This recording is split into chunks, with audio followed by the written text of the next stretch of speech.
Perseids meteor shower. If you're familiar with NASA's Marshall Space Flight Center, you know that the agency relies on us for propulsion systems, engineering expertise, and launch vehicles, like the SLS rocket that launches the Artemis missions. Tonight, however, we're introducing you to another incredible team at Marshall, NASA's Meteoroid Environment Office, or MEO, as we like to call it.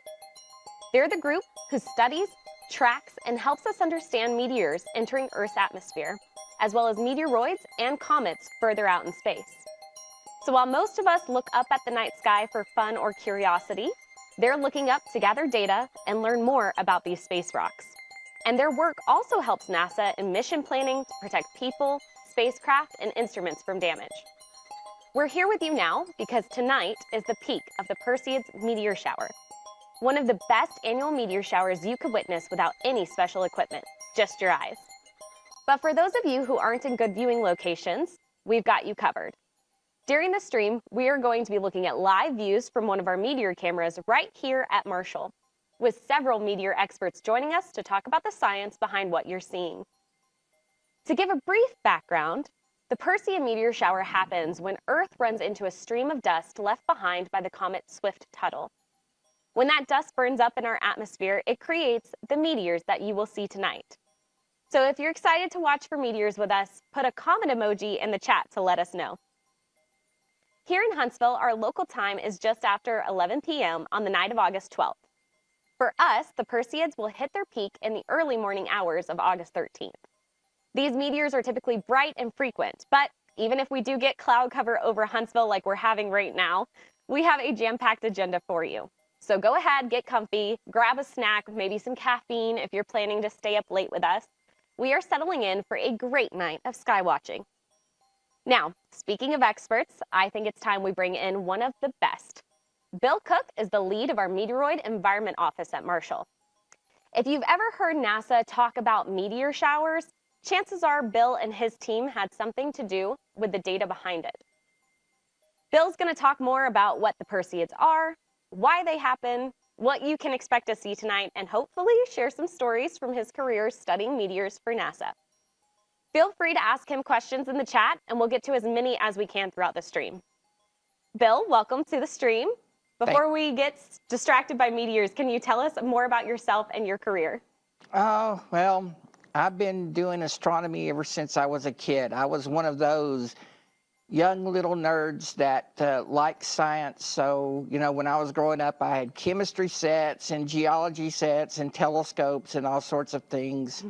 And I just gravitated towards science. And when I got older, I decided, hey, I want to make it a career. So I went to college, got my degrees in astronomy, and ended up here in NASA. And I've been here at NASA doing meteor stuff for over 30 years now.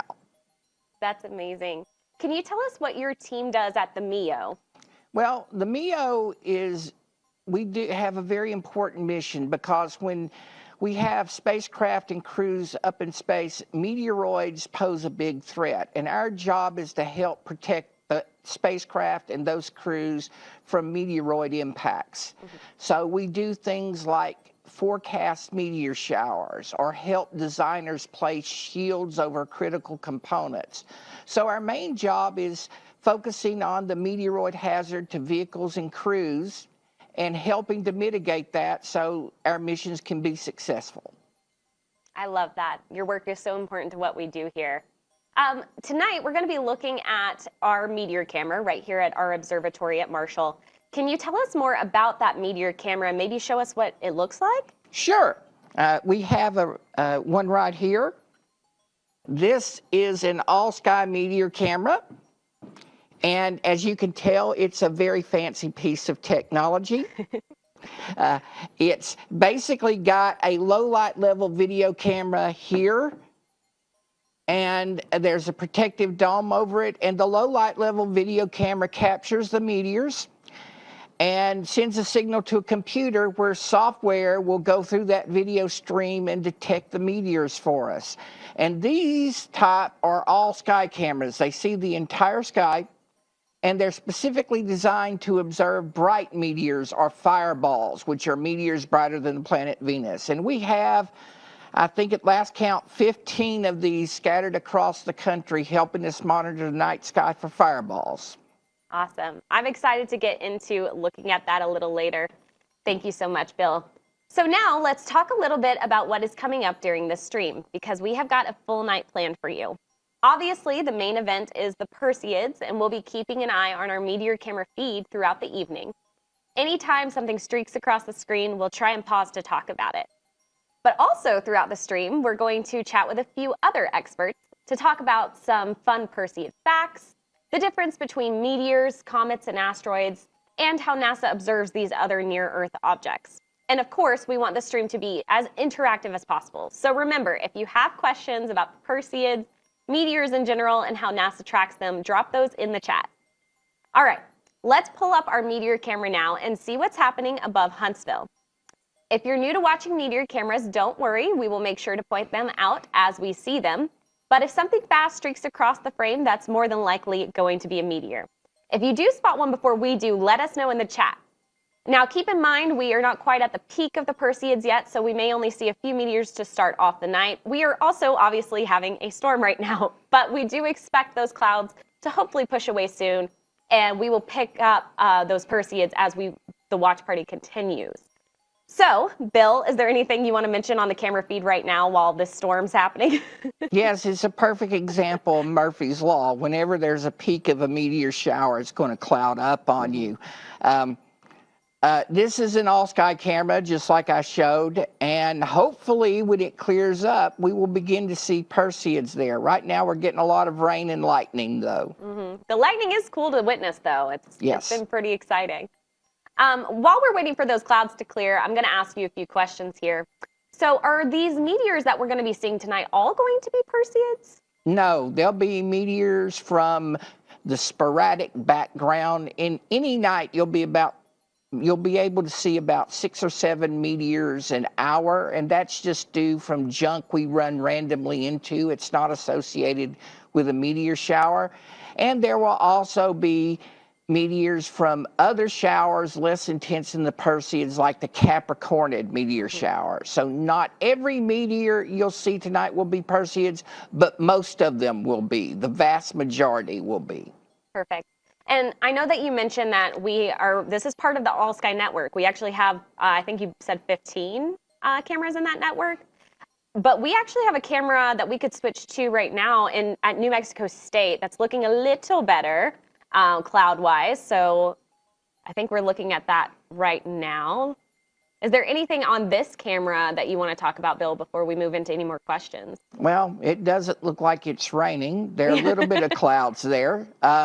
But yeah, this camera is identical to the one we have in Huntsville, and it's a little bit earlier in New Mexico. They're an hour later than we are in terms of time zone.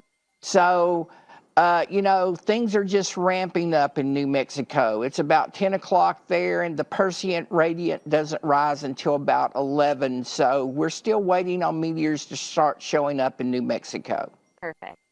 Well, I'm seeing a lot of excitement in the chat. We love it, so keep it up. Now, our local peak time, like you mentioned, in Huntsville is around 4 a.m. So we still have a few hours before that high activity window. For viewers that want to watch the peak themselves, is that peak time the same for each time zone, Bill, or is it different? Yeah, the peak time is influenced by how high the radiant is in your sky, and it gets best about 4 o'clock in the morning, which is right before dawn begins. So the peak time depends on how high Perseus is in your sky, and that's about 4 a.m. local time, no matter where you are in the United States. Perfect. Well, speaking of local peak times, I'd love to know where our viewers are watching from. So let us know where you're watching from in the chat. And if you plan on going outside at any point tonight to see the Perseids for yourself, or maybe you already have seen some. The Perseids may be peaking tonight, but this shower has actually been active since late July. Is that correct, Bill? Yes, we started seeing Perseids in the meteor cameras about July 27th this year. Perfect. Why are meteor showers active around the same date? Oh, that's because we run into their debris trails the same time every year. As Earth goes in its orbit around the sun. So, you know, we encounter the Perseids this time this year, and the Earth will go around the sun once and we'll smack into it again in mid-August next year. And like with the Geminid stream, we hit that in the middle of December every year. It's just where these trails intersect Earth that determines when we hit them. But we always come back and hit them again in the following years. Gotcha. That makes a lot of sense. Well, before my curiosity gets the better of me, let me see what questions we have from viewers. Dante Blankenship 6213 has asked, given that the camera is a digital system, how sensitive is it compared to a human eye?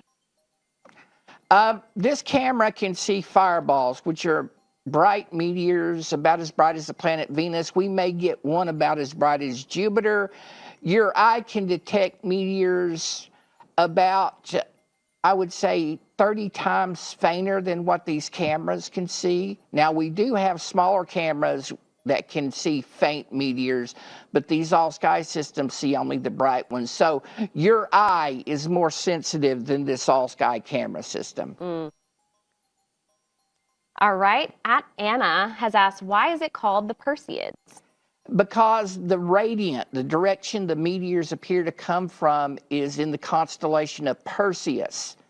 And meteor showers always take their name from the constellation that they appear to come from, where their radiant's located.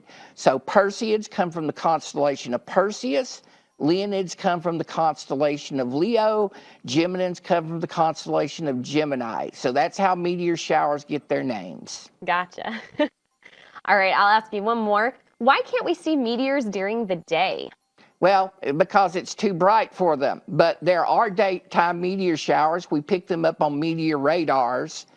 And sometimes you do see meteors during the day. We do get very bright fireballs. There was one over New England earlier this year in March that was very spectacular.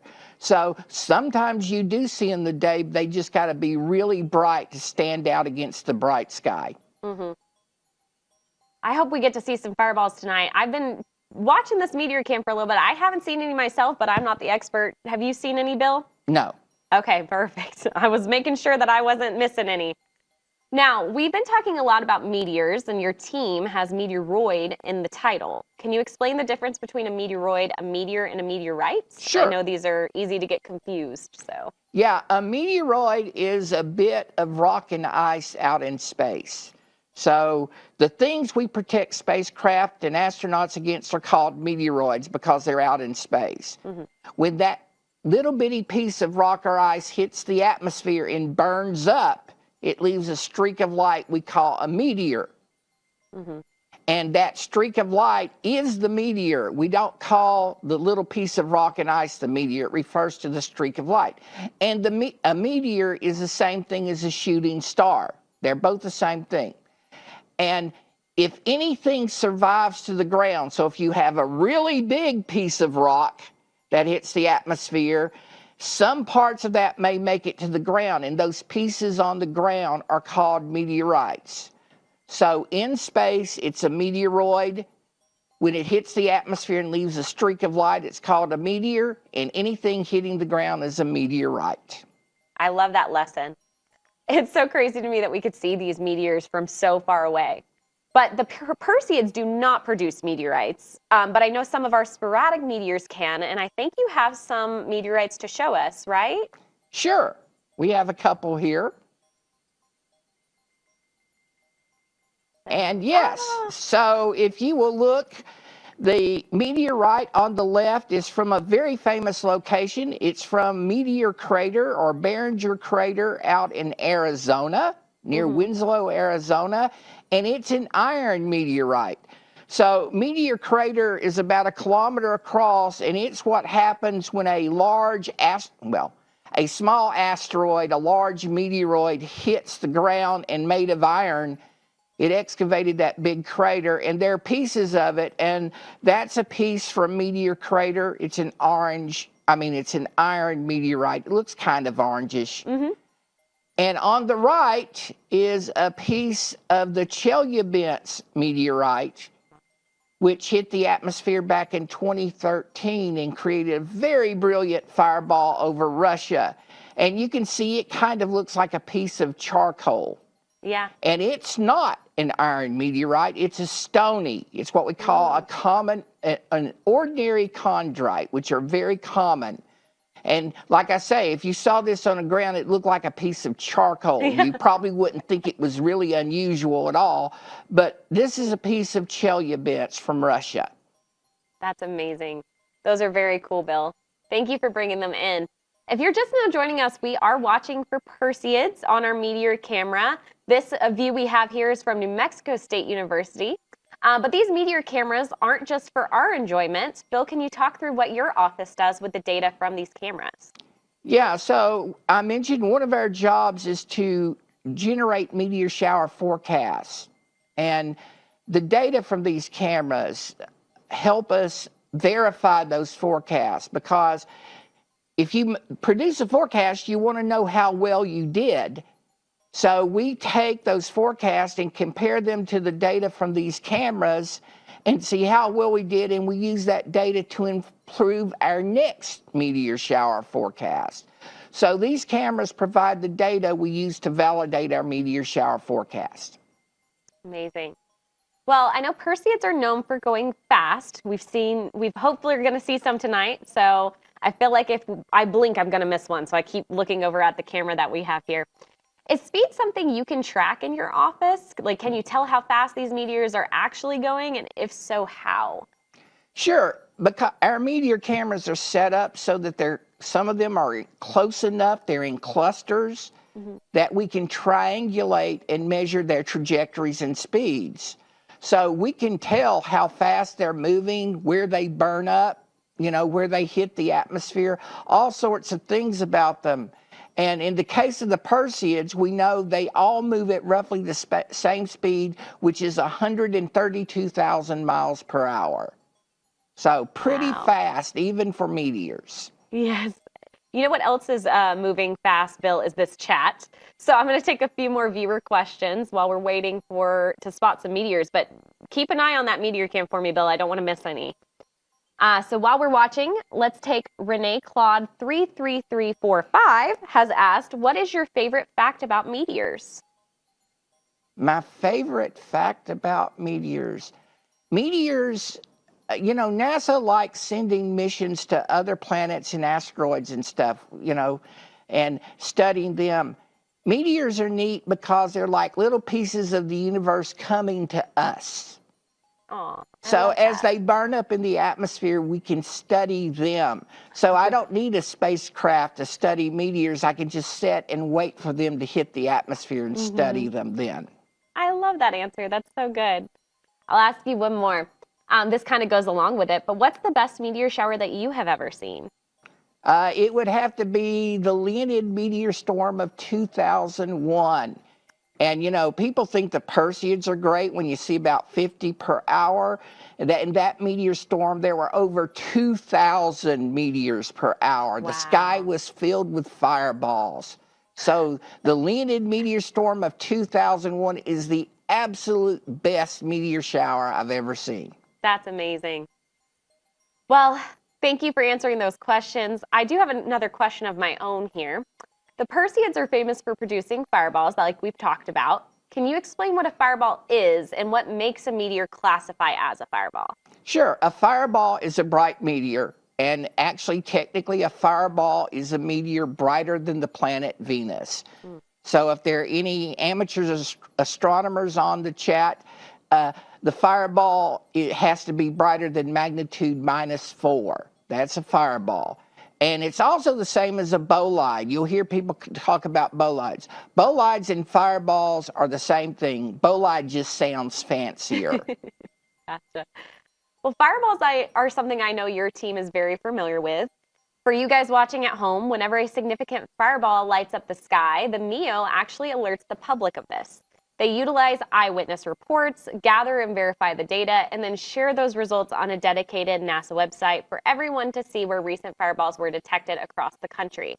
For those of you that are on Facebook and X, you could follow at NASA Space Alerts, and that is where we post fireball sightings as they happen. So if you've ever seen a huge meteor streak across the sky and you're wondering, was that real? You could check at NASA Space Alerts or the Fireball website and confirm it. With that said, let's jump back into the Perseids. Keep those questions coming. I'm going to be looking for some good ones now to ask Bill.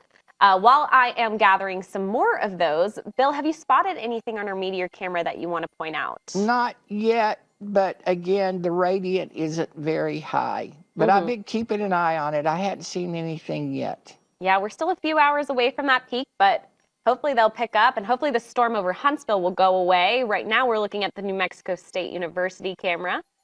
They're having a little less clouds than we are. All right, I'm going to take a few more questions for you, Bill. At Antonio Perez 096 has asked, how many meteors are typically in a shower? Oh. 11 billion, they're lots. I really don't know how to answer that because the Earth just captures part of the stream. But, you know, a typical, all right, so let me put it this way. The Perseids, we have about 60,000 meteors in our fireball database, and the Perseids account for about 4,500 of those, which is a lot. So there are a lot of fireballs in the Perseid stream. Wow, that's amazing. Kind of on a similar, I guess this isn't a similar question, but I want to know the answer as well. Quiet Castle has asked, what is the largest meteor ever recorded? Do you know the answer to that, Bill? Well, so technically the largest meteor ever recorded would be a 1 meter meteor, and we see those all the time because anything larger than a meter in diameter, boulder size, is considered an asteroid. And of course, asteroids are pretty big. I mean, they go all the way up to dwarf planets like Ceres, which are hundreds of miles across. But as far as meteoroids are concerned, the upper limit is 1 meter. After that, it becomes an asteroid. Very interesting. All right, let me see if I can find one more question here to ask you.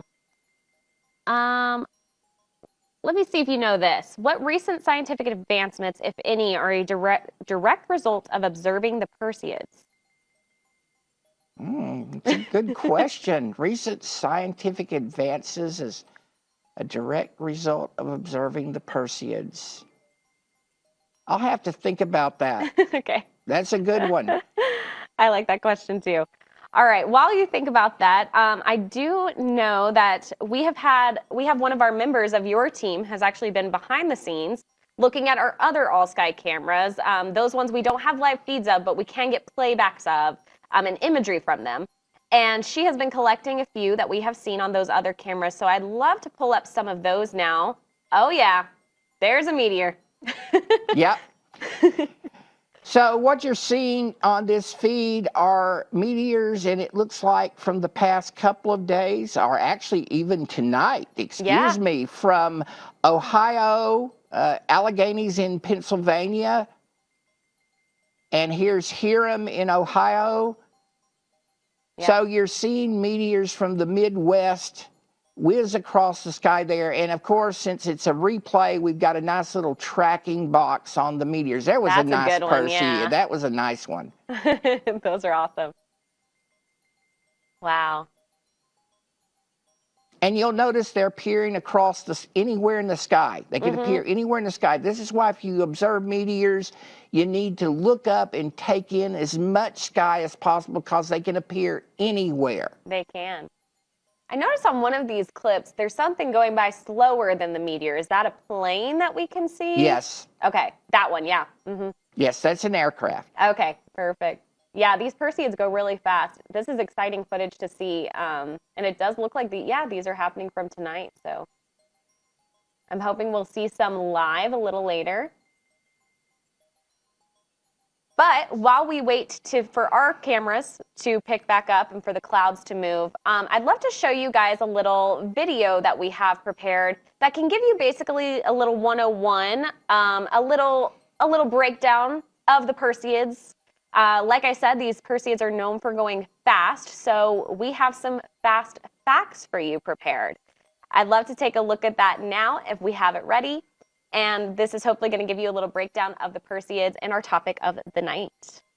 Perseids travel at about 133,000 miles per hour, 214,000 kilometers, which is faster than a bolt of lightning.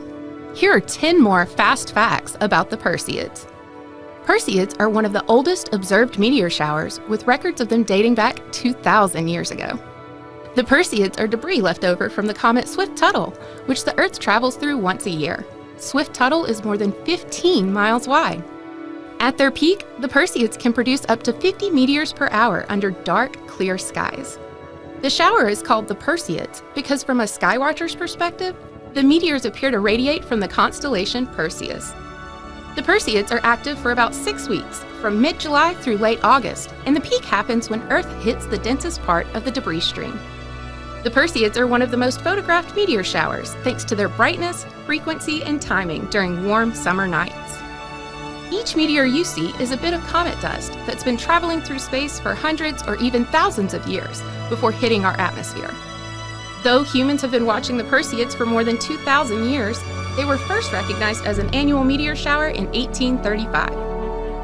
Although we see debris from Swift-Tuttle annually, the comet only orbits us about once every 133 years. It last passed through the inner solar system in 1992 and won't return until 2126. The Perseids are famous for producing fireballs, which are exceptionally bright meteors, but most of the particles creating them are smaller than a grain of sand.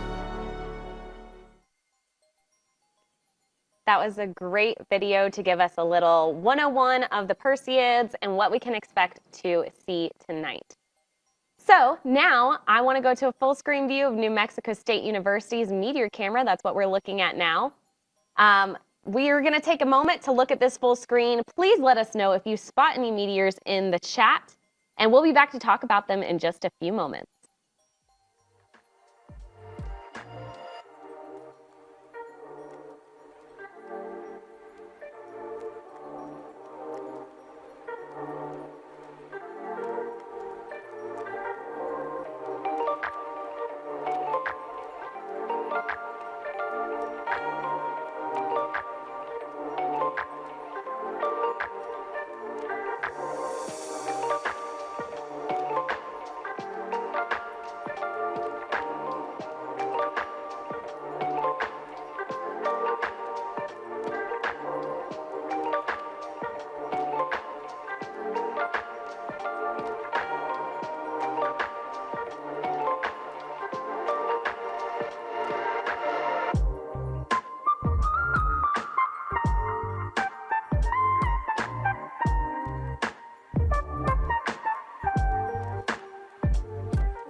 All right, you guys have been looking at a live view of one of our meteor cams at New Mexico State University. That camera is part of a system that we use here at NASA's Marshall Space Flight Center in Huntsville, Alabama, to look for meteors.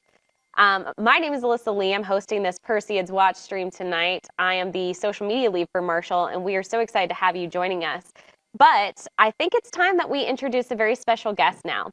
We're going to see if we can tune back into our meteor camera a little later on tonight when we get some more those clouds out of the way, basically. But joining us now is someone that the MEO here at Marshall have worked with for literally decades.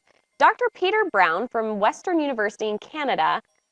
Bill, who is the lead of our Meteoroid Environment Office, has worked with Peter since he was a graduate student writing his dissertation, which was actually on two of the most famous meteor showers out there, the Perseids and the Leonids. So when it comes to meteor showers, he's as expert as it gets. NASA Marshall and Western University have had a formal partnership since the year 2000, and Peter has been a key part of that relationship. The university operates Seymour, the Canadian Meteor Orbit Radar, which has been running since the late 1990s. Seymour is one of the world's primary meteor radars, and our teams share data constantly. The university also operates a similar all-sky fireball network like the one we run at Marshall, and our partnership allows us to study meteors from multiple locations across North America. So, with all of that said, Peter, thank you so much for joining us tonight. To start things off, could you introduce yourself and tell our viewers a little bit more about your work and your long history studying the Perseids? Yeah, thanks. Good evening, Alyssa. I guess I should say good morning at this point. So I've been studying meteors for the better part of, I guess, almost 30 years, and my interest is in all things related to these small particles coming into the atmosphere. I did my PhD working actually on the Perseid meteor shower, trying to figure out where that material came from. I'm now a professor in physics and astronomy here at Western University and have a team of researchers who study meteors from very small things to very big things. And we do lots and lots of work trying to understand where they come from, how many there are, and generally, could they be a risk to spacecraft? And that's sort of where our work with NASA dovetails. Well, we are honored to have you on the stream. Not only are you incredibly respected for being a meteor scientist, but also a historian of sorts. Could you give us a little deep dive into the history of the Perseids? Yeah, the Perseids have a really rich history. We've been watching and seeing the Perseids for more than 2,000 years. Records go back at least that far. The Perseids were among the very first meteor showers in the early 19th century that were recognized as being annual showers, so showers that occur every year at about the same time. And they also have the unique distinction of being the very first meteor shower that was ever directly linked to a comet, in this case, comet, of course, Swift-Tuttle. And that was done in the mid-19th century when people were first seeing the Perseids from a couple of different locations, figuring out their paths in the atmosphere and their orbits. And they just happened to be doing that at about the time the comet Swift-Tuttle, was found in 1862 by two amateur astronomers in the U.S., Lewis Swift and Horace Tuttle. And so the Perseids have become kind of the granddaddy of all meteor showers, both because of its rich history going back a long ways and the time of the year it occurs. August, everybody's outside, everybody gets to see this very spectacular meteor shower, as long as it's, of course, dark and clear, which we have mixed amounts of that tonight. Exactly. One of my favorite things about the Perseids is how long humans have been watching them, and to know that we are observing the same sky right now that they did thousands of years ago is insane. If you had to pick one historical Perseid moment that stands out, whether that's a particularly active year or a record-breaking observation, what would that be?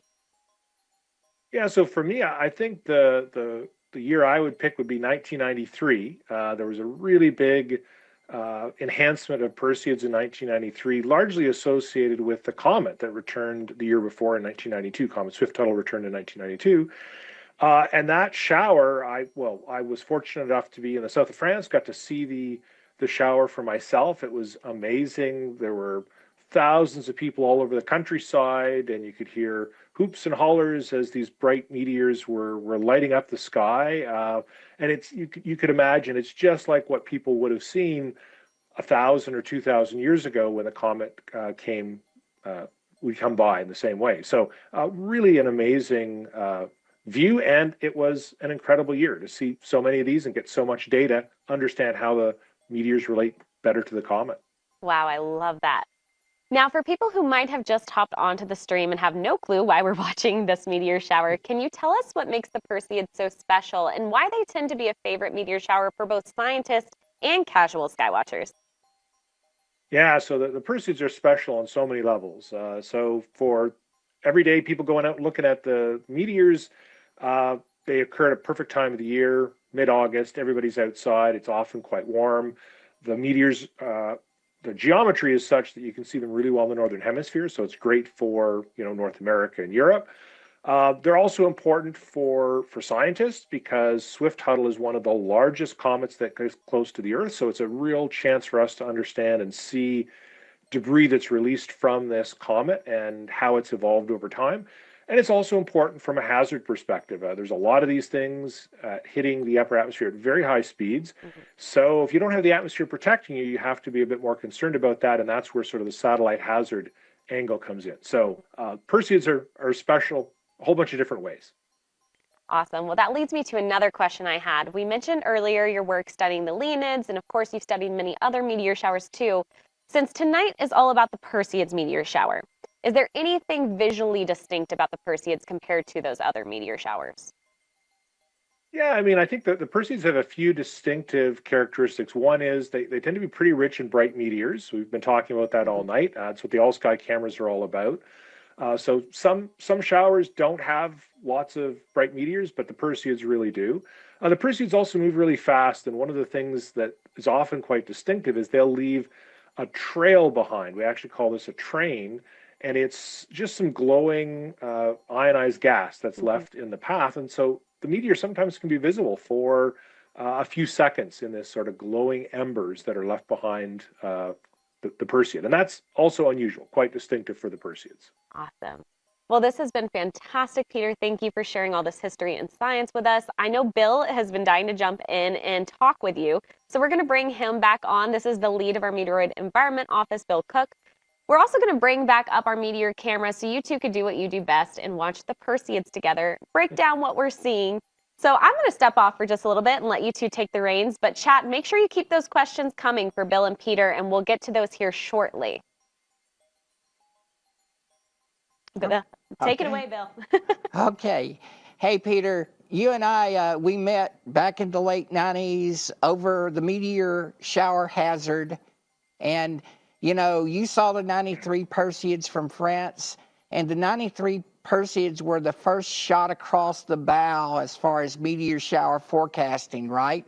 We had a shuttle mission delayed that year because no one was able to forecast meteor showers, which I think started you on your dissertation later on down the road, right? You had to get it done before the Leonid storms, right?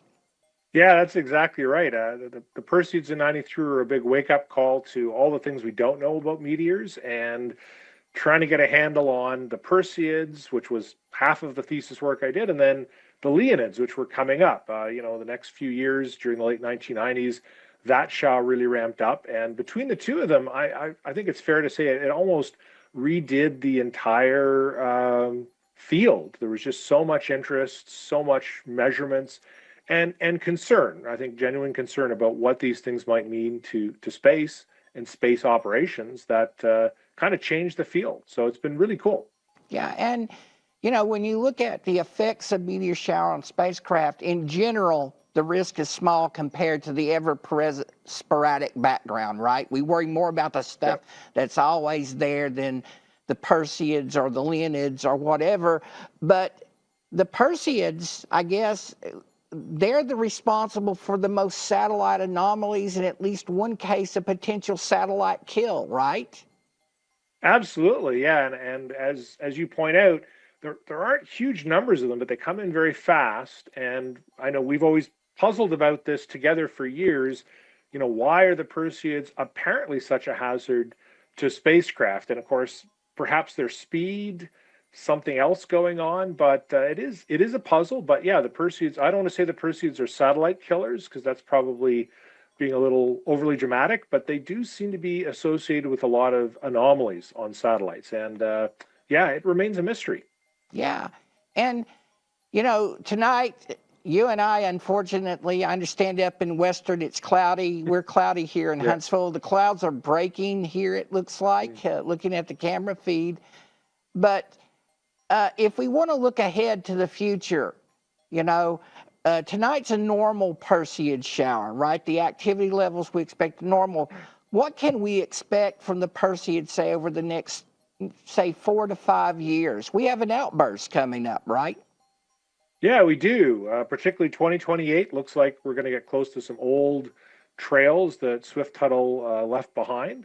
And particularly in 2028, it looks like that may produce a pretty strong outburst. And really, these outbursts are tempered by, you know, how much material is close to the Earth from the most recent passage of the comet. And then there's also the tugs that Jupiter and Saturn make on the material. So there tend to be these sort of 11 and 30-year periods, and then 133-year period from the comet. And so 2028 is sort of the next time we're going to see one of these trails get really close to the Earth. And so that's going to be a really good Perseid year. Moon won't be quite as good as this year, but it still should be quite a show. Yeah, so maybe the rates will double in 2028, do you think? Yeah, I think that's a pretty reasonable thing. And certainly, you know, 1993, I remember the rates were about triple normal. So double would be quite a show. Yeah, so going back to the Perseids there, in your observations of the Perseids, maybe 93 or recent years, is there a spectacular Perseid fireball you remember? Perhaps one with a very persistent train? Yeah, so actually the most spectacular one I saw, maybe the most impactful one, was just as we were setting up in 1993 in the south of France for that really big meteor shower. There was a really bright, almost as bright as the full moon Perseid. And what was strange is we actually had set up some equipment to try to detect electromagnetic emission from fireballs, and that one popped. It actually produced a pop in our equipment. And we've been studying that event for years. That was sort of the most strange fireball. We still don't quite understand exactly what was going on, but it was definitely one to remember. Yeah, and the Perseids weren't always known as the Perseids. This shower had another name centuries ago. What was the story there?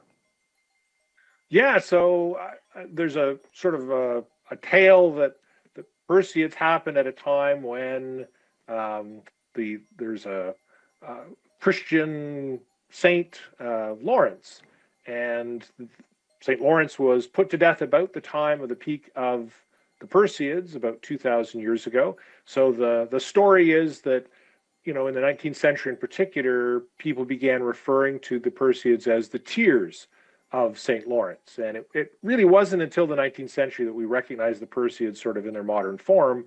And so, you know, that far back, the Perseids were associated with other things, and the Feast of St. Lawrence was one of those associations.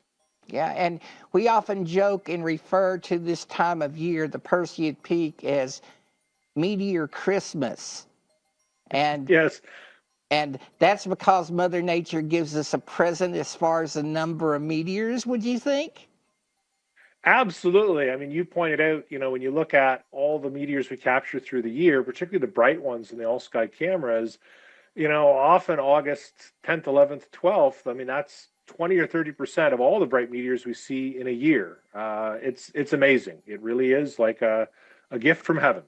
Yeah, well, we're not having much luck in the camera here, but I understand from the chat, people in Ohio are having some luck with meteor sightings. So yeah, congratulations. I wanted to cut in here, Bill and Peter, because I have been also keeping an eye on the chat. I've been noticing, yes, the Midwest is getting a lot of meteors, it seems. Since we have clouds, there's actually a chat question in the chat that pertains to that, and they want to know, are the meteors visible through the clouds? it depends on how thick the clouds are, right, Peter? So a really bright fireball, if the clouds are thin, you might see them. But in general, no, you can't see meteors through clouds. Mm-hmm.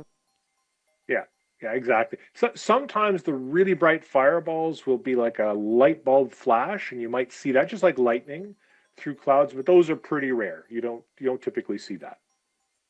Gotcha. Well, here's a good question for Peter. How do we know that the Perseids have been watched for 2,000 years?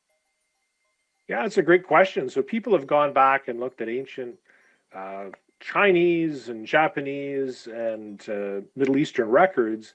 And we've been looking basically in those records for accounts of stars falling from the sky at about the time you might expect them from the Perseids. Now, 2,000 years ago, the Perseids occurred in July. So you have to do a little bit of a time shift there. But we do find these fairly regular reports at the time you'd expect the Perseids. And we know the Perseids are an old shower, and we know Swift-Tuttle's a big comet. So it stands to reason there's probably been quite a lot of material reaching the Earth for that period of time, and that's how we make the association. Awesome.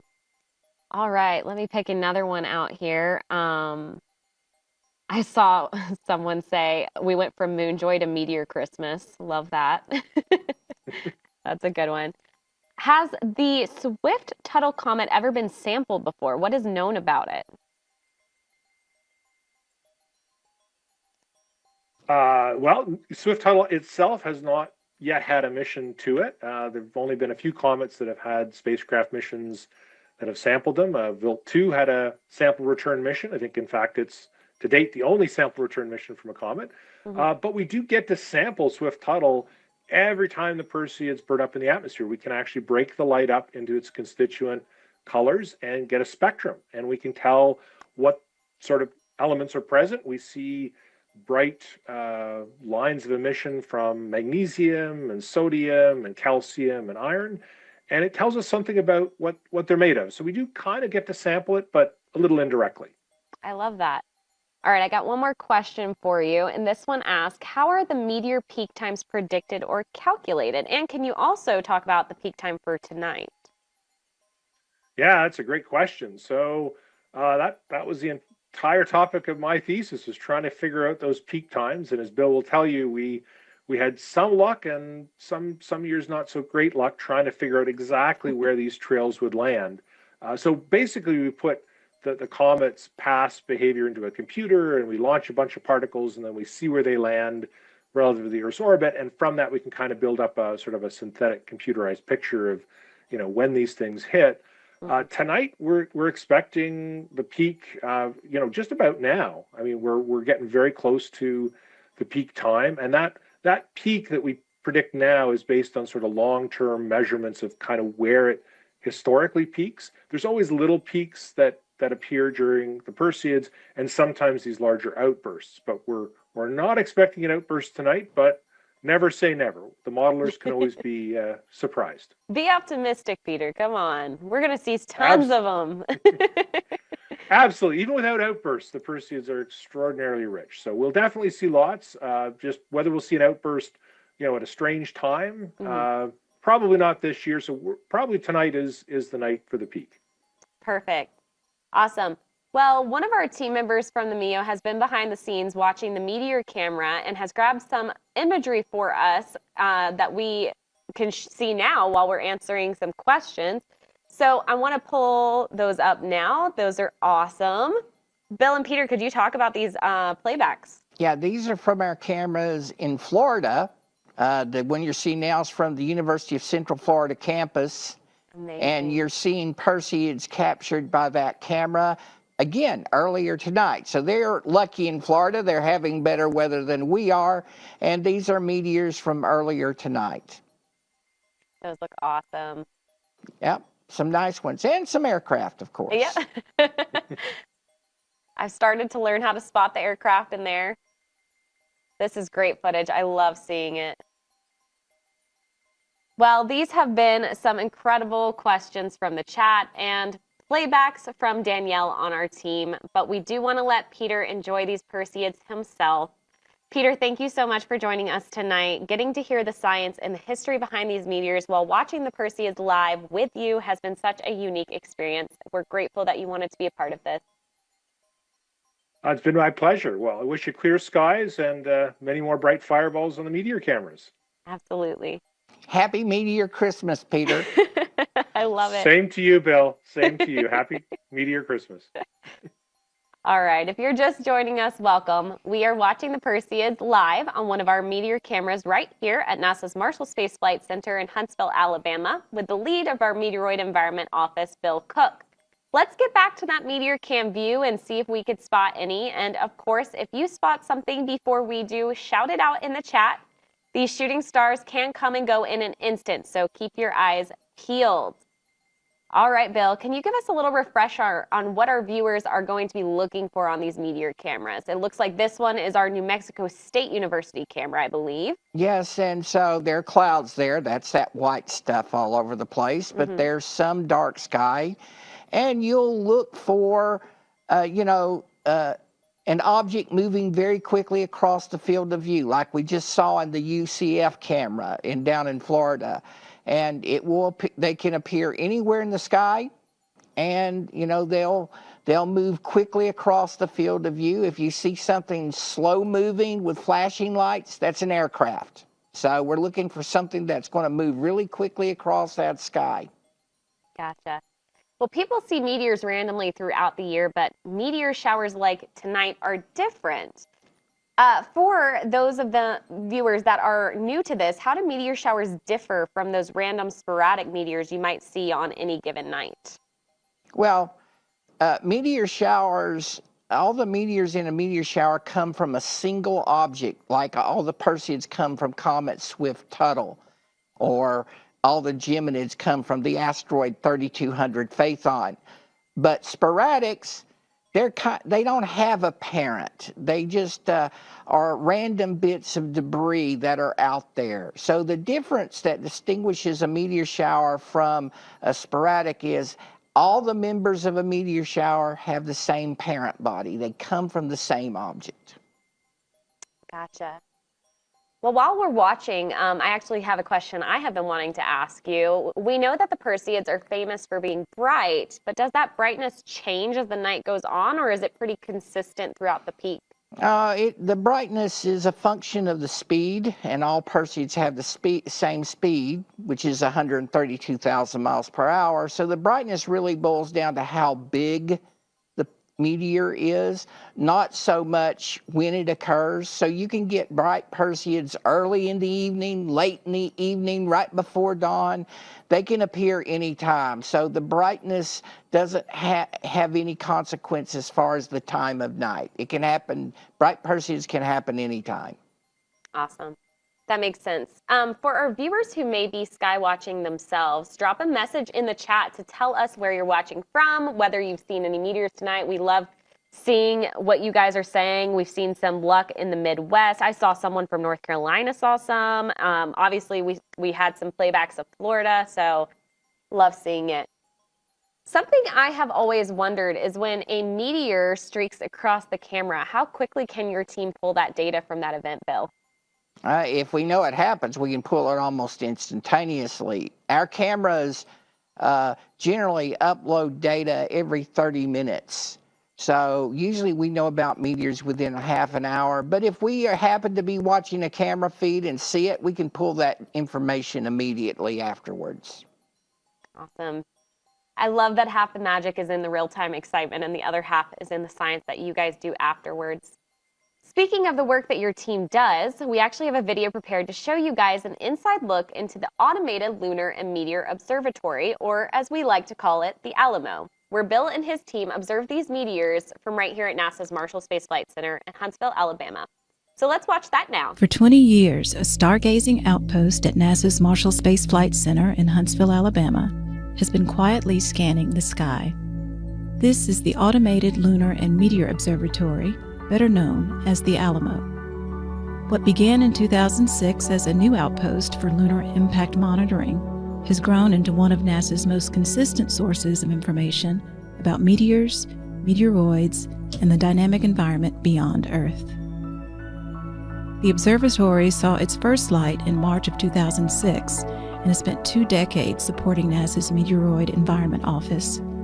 These observations help researchers better understand the hazards spacecraft and astronauts may encounter beyond Earth's atmosphere.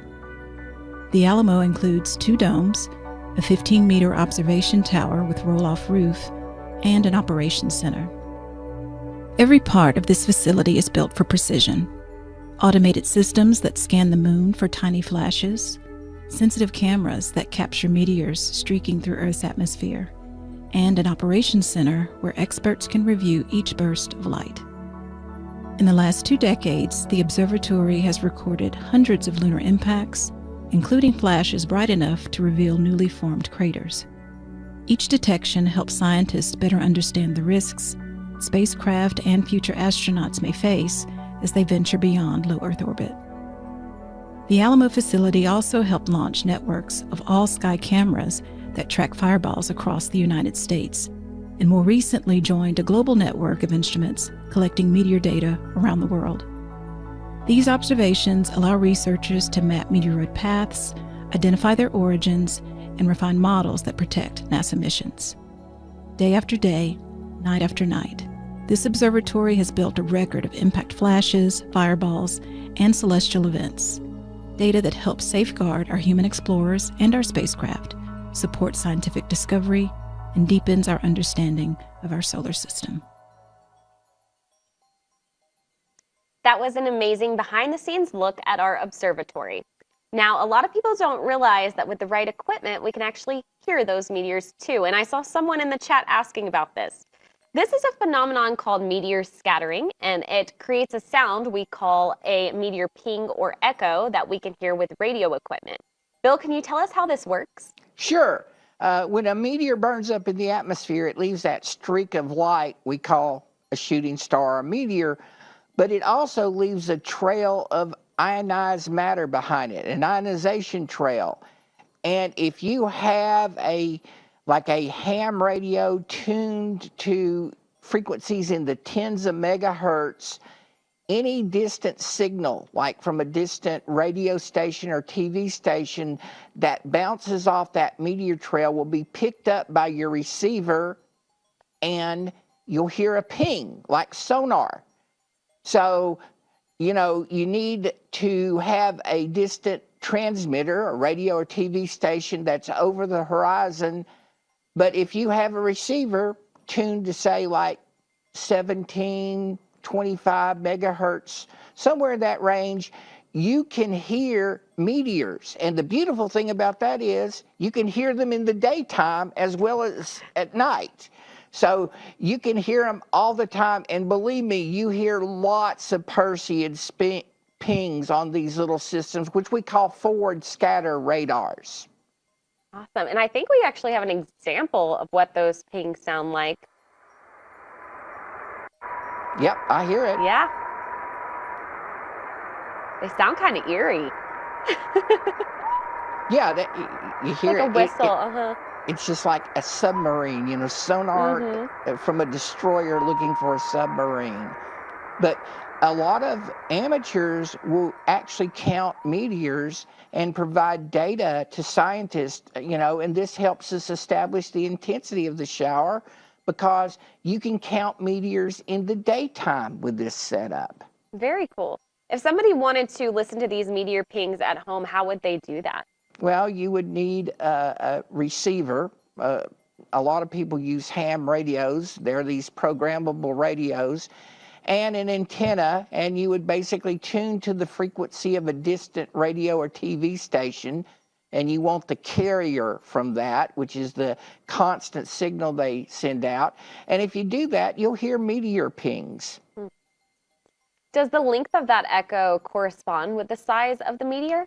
Pretty much. It corresponds to the length of the ionization trail, and that the longer the ionization trail, the longer the ping.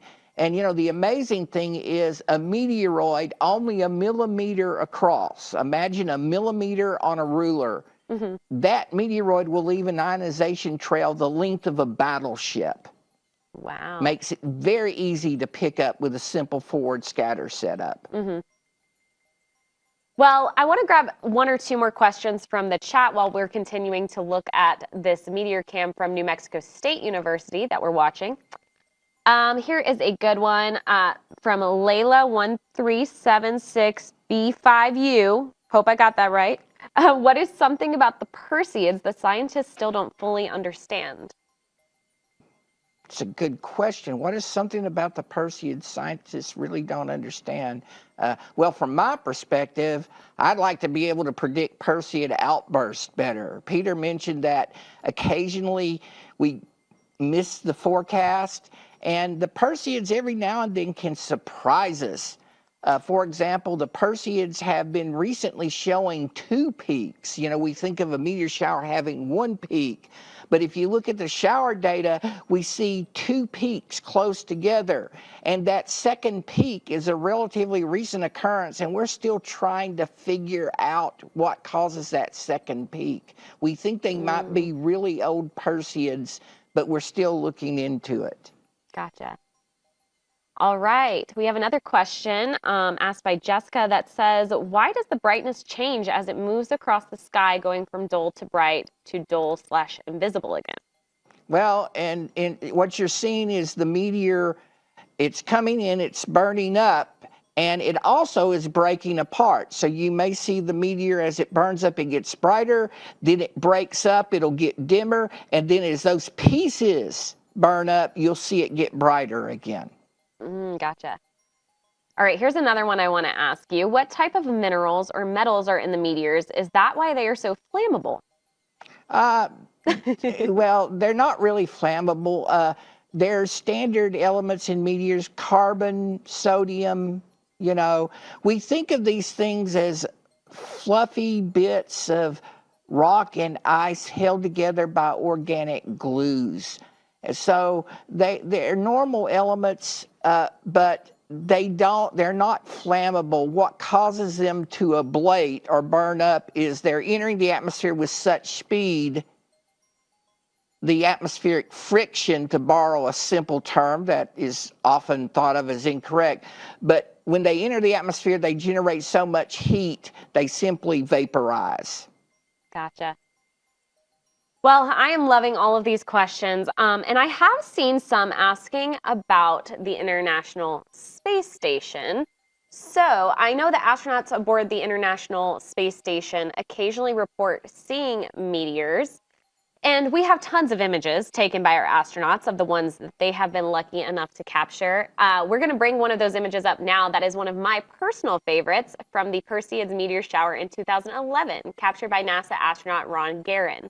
I absolutely love this one. I think you've seen this one before, Bill. Oh, I love ISS because there are no clouds. Yes. You know, that's great. And the other thing is, on Earth, we have to look up to see meteors. The ISS astronauts look down. It's a totally different perspective. Absolutely. And we have a lot of connections to the International Space Station here at NASA's Marshall Space Flight Center. We have a team called the Payload Operations Integration Center, is where they work here at Marshall. And they do the science on board the International Space Station. They help monitor that science that goes on there. They're basically our mission control for the science conducted on the orbiting lab. They work around the clock to make sure experiments aboard the space station run smoothly. And they help astronauts gather images like this, which is absolutely amazing.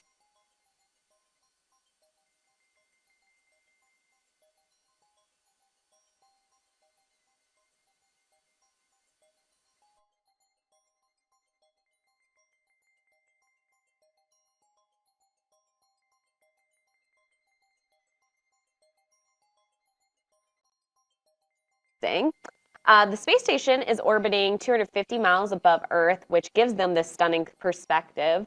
So I know one of the questions we've been asked a lot is, are the astronauts on board the International Space Station in danger of any meteors? Could you talk a little bit about that, Bill? Sure. So ISS, you know, again, it's outside the atmosphere, so there's no ablation. The meteoroids can strike ISS directly. And meteoroids do strike ISS, as well as little pieces of orbital debris. However, ISS has armor. you know, because it carries humans and they got to live there for months upon months. We have armored ISS. It is the tank of low Earth orbit, and it has shields to protect it.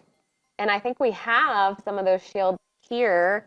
Yes, we do. We have a prototype. If you look on the left on the screen there, you'll see ISS prototype armor.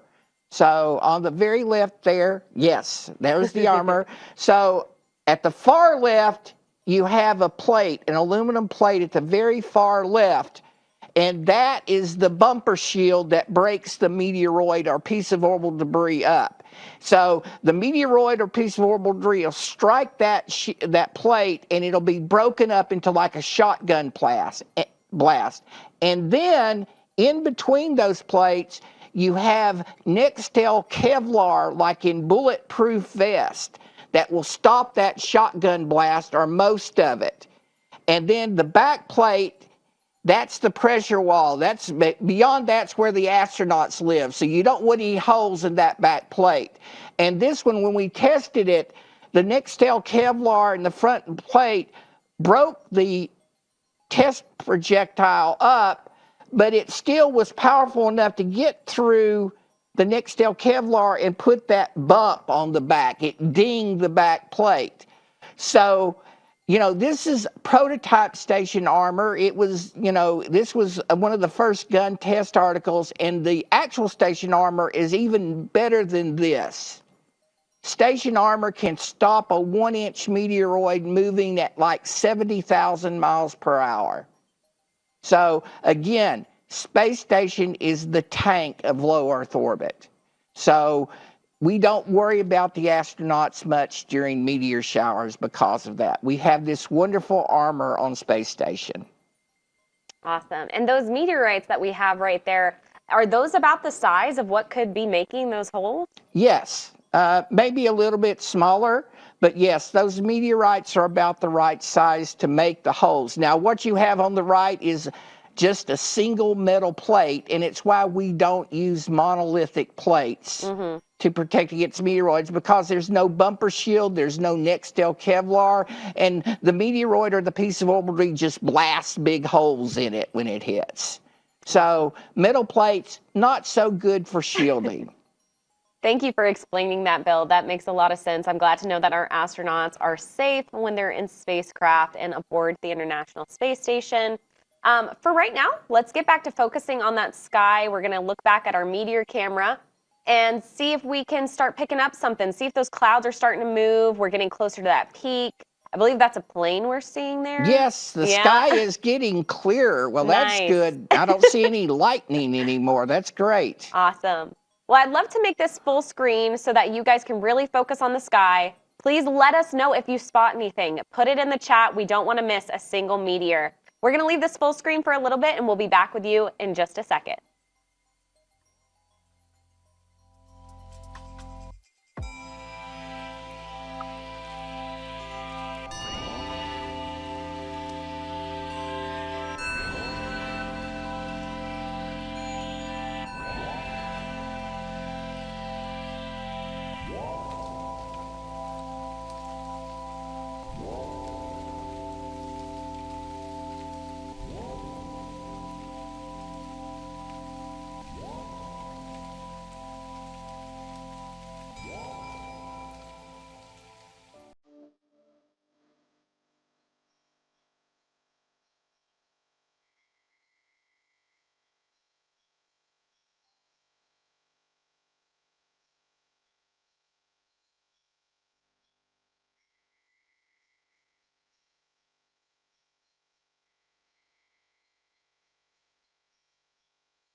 That was some great sky watching from all of you. I was keeping an eye on the chat to see what you guys were spotting, and I'm seeing a lot of great questions in there as well. One that always pops up during meteor showers is some version of, should we be worried about these meteors hitting Earth?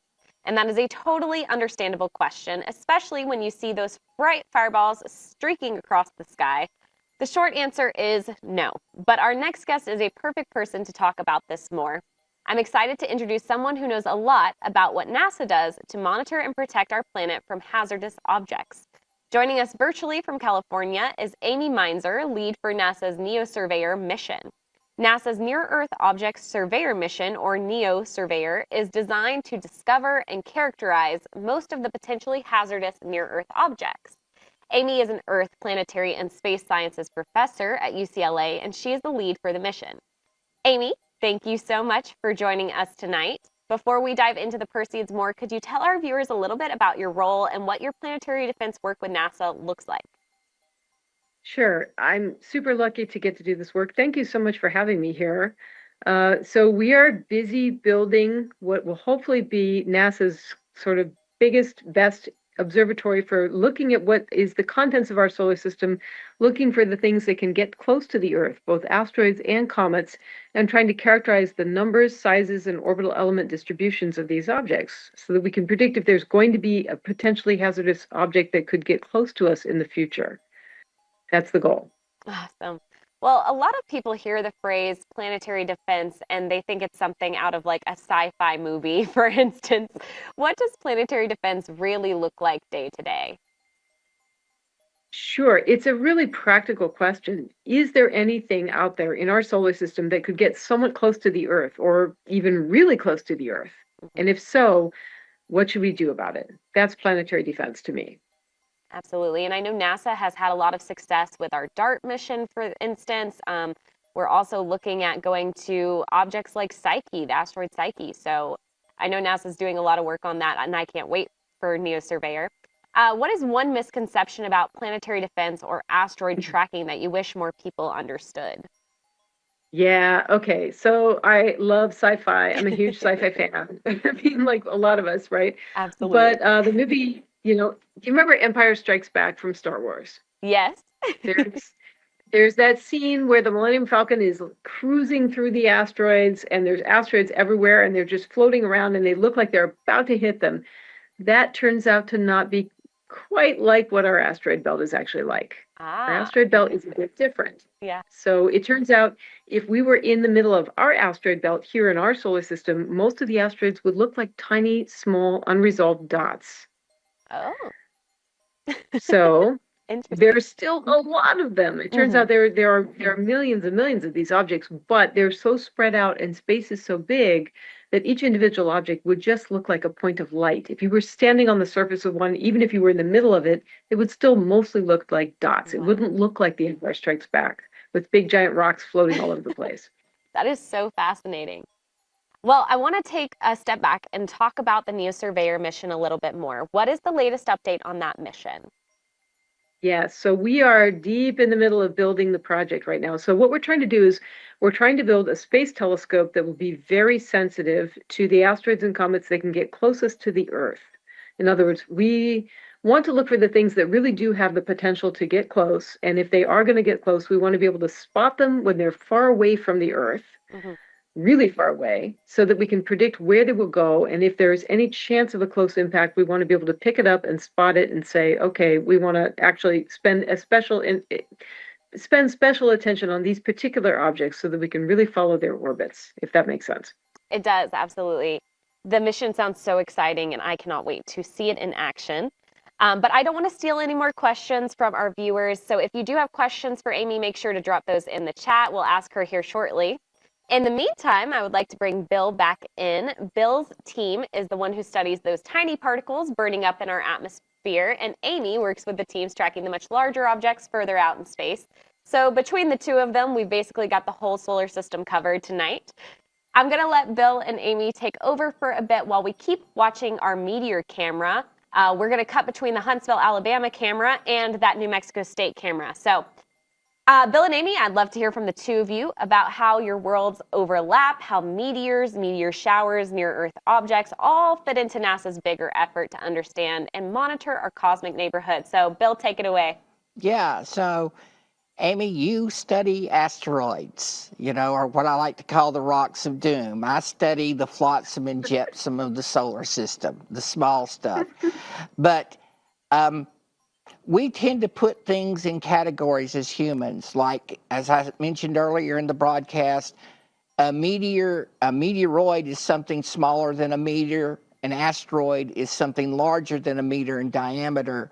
But Mother Nature is not into our categories so much, So we have a smooth continuum between asteroid and comet. So often when I deal with asteroid people, I have to be mindful of that transition. So what are your thoughts on our classifications? Are we making it too simplistic in a lot of ways? I think that's really wise words. I mean, nature makes these little bits of leftovers from when our solar system first formed, and some of them are as big as mountains, others as small as tiny, tiny dust grains, or even, maybe a rice grain if it's really a bright meteor, right? I mean, so nature doesn't really care about how we as humans label all of the things that she makes. And if you happen to be a bit of a larger piece, maybe we'd call you an asteroid. But if you're a really tiny piece, we might call you a meteor. And if you happen to land in the Earth's atmosphere and then make it all the way to the ground, we'd call you a meteorite. But it's the same thing at its core, right? I mean, these are fundamentally the same objects. It's just how do we as humans classify them based on the phenomena of what has happened to them as they encounter the Earth. How do you feel about that? I think that's very true.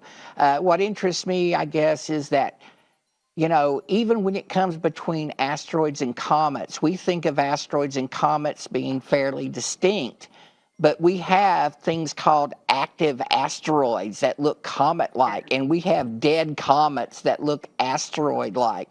So it can get really confusing trying to figure out what's what and putting it in our nice, neat little boxes.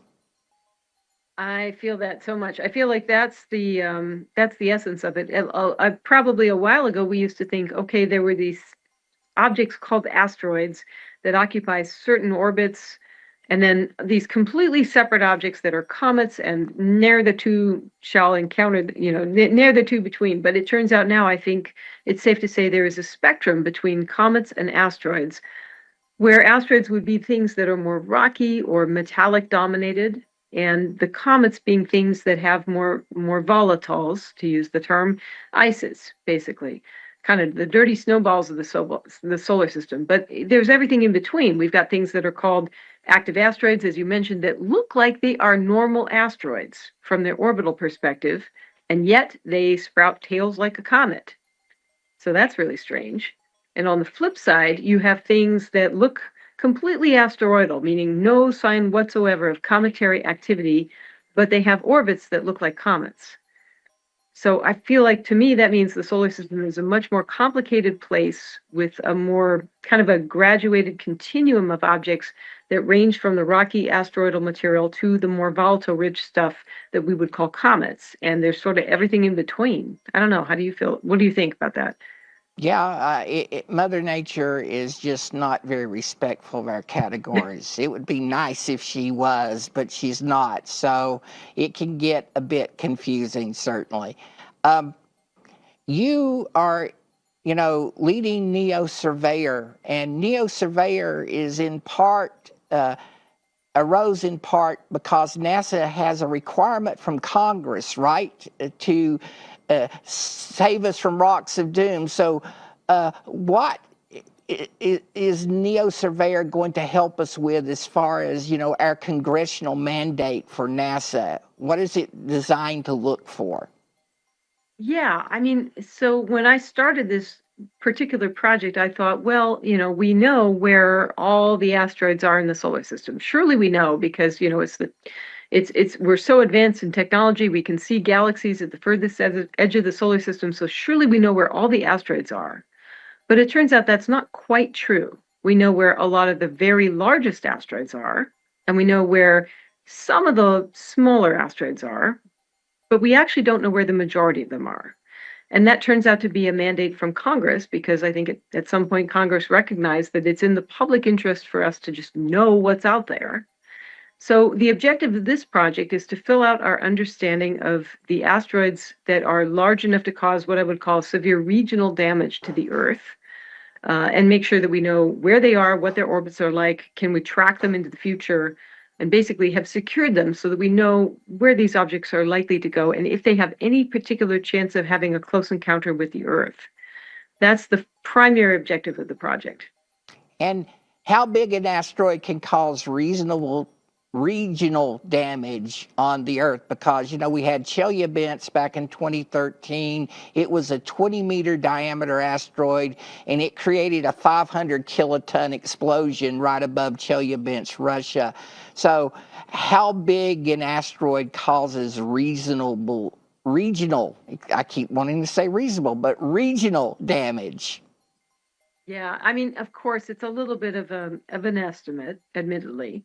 But we know from the Chelyabinsk object that at 20 meters, this is an object that broke a lot of windows, but that was kind of all that happened. So we know from Meteor Crater in Arizona, which we think was created by something that was about 50 meters across, that now you produce a crater, and a fairly large one.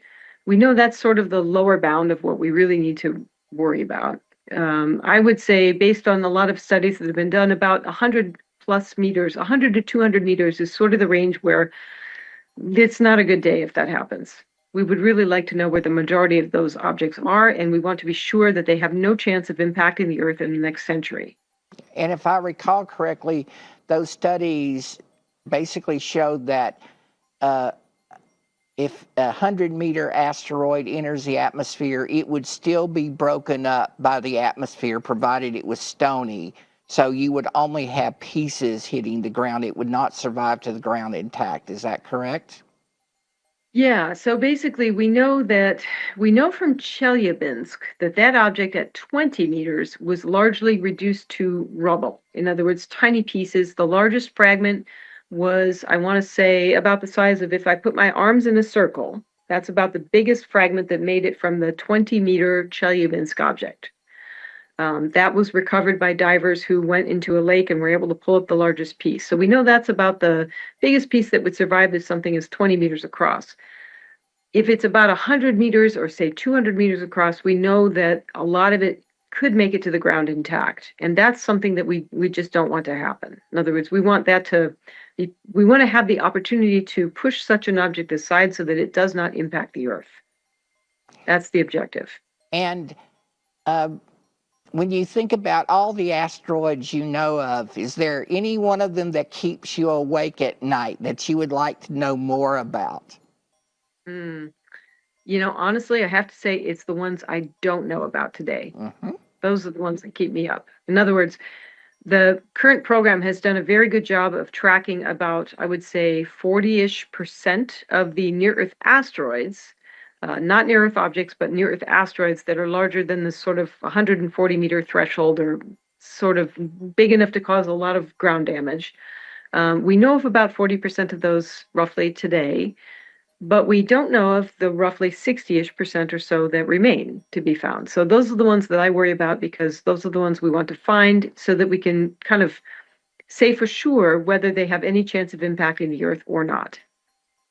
And NEO Surveyor will provide a unique perspective because it will give us, it will be better able to survey the sky than ground-based instruments. We know, for example, Chelyabinsk, the Chelyabinsk asteroid came at us out of the sun.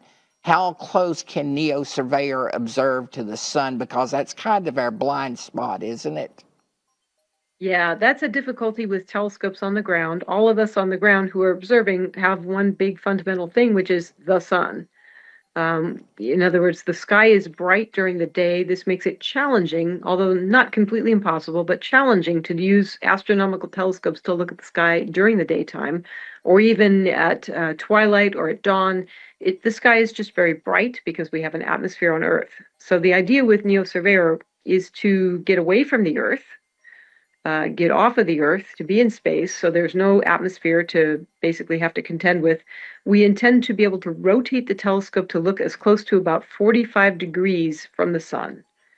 So we want to observe that sort of near sun's part of the sky so that we have a better chance of observing asteroids that are in more Earth-like orbits, if that makes sense. Yes, it does. And also maybe to catch an Otten-class asteroid coming at us out of the sun, too, on occasion? Yeah. So for our friends out there, Ottens are basically things in the most very Earth-like orbits, meaning very circular orbits, things that are kind of close in terms of the Earth has a very circular orbit, I would say. And these are asteroids that have orbits that are very similar to the Earth, which means that they have a large chance of encountering the Earth because they get close. So these are the objects we particularly want to pay attention to, and we would like to understand how many there are and what their trajectories look like. Yeah, and when you say get away from the Earth, NEO Surveyor, what sort of orbit will it be in? Will it be going out to the Lagrange points, or will it be hanging out in low Earth orbit? Where will it go? Yeah, we want to get just away from the Earth, but not too far. And there's a couple of reasons for that. We want to be in the L1 Earth-Sun Lagrange point, which is just inside the orbit of the moon. So we go toward the sun's direction, but not that far. We'll be a few times the distance of the Earth to the moon away, but we'll just sort of hang out there. And there's a couple of reasons for that. One, we do want to get away from the Earth because we are going to be using a telescope that senses the heat emitted by the asteroids. So we won't be looking for the light that is reflected off of them, but instead we will be looking for the very faint heat that they give off because they are warmed up by the sun. Because of this, we do want to be away a little bit from the Earth because the Earth itself is warm. So we want to be outside the kind of regime where the warmth of the Earth dominates our seeing. So we want to get into the cold dark of space. And it turns out a few times the lunar distance from the Earth is a good place because it's a little bit further away. It's a cooler environment. Yet at the same time, this particular orbit, this L1 Lagrange point, is nice because we maintain a kind of a constant distance back to the Earth that's relatively close, which means we can get all of our images back. In other words, we have high-speed internet, essentially. That's important. Okay. All right, Bill, I'm going to cut in here because I have seen a lot of good questions in the chat that I want to ask you guys. Before I get to that, though, I wanted to mention that a lot of folks are saying that they're seeing clouds, but we do have some people in Ohio, Michigan, and Texas I've seen that are seeing some meteors tonight, so that's really exciting. We were just looking at our camera here in Huntsville, Alabama. Our clouds are gone for the most part, so that's awesome. I'm hoping we'll get back to that soon so that we can spot some Perseids. But before we do, I want to get into some questions real quick. This one's a good one, I think, for Amy to answer, and also Bill. But what size is needed for a meteorite to remain in the atmosphere long enough to eventually crash to Earth? That's from Ethan Leroy 948. Boy, that's a great question. I mean, Bill, you'll answer this too, I expect, but Chelyabinsk taught us a lot, I would say, in the sense that we know that object was about 20 meters across, so, a house-sized, roughly. And that did make it to the ground, but mostly in pieces. And again, the largest sized fragment that came from that object was about maybe, if you put your arms in a circle, something like that. So we know something that's 20 meters across is going to be mostly broken up by the atmosphere, though not completely. Bill, your thoughts about that? Yeah, so a lot of the meteorite droppers, and we've observed a few this year, especially back in March. It seemed like the sky was falling back in March of this year. They tend to be between 1 and 5 meters in diameter, so smaller than Chelyabinsk.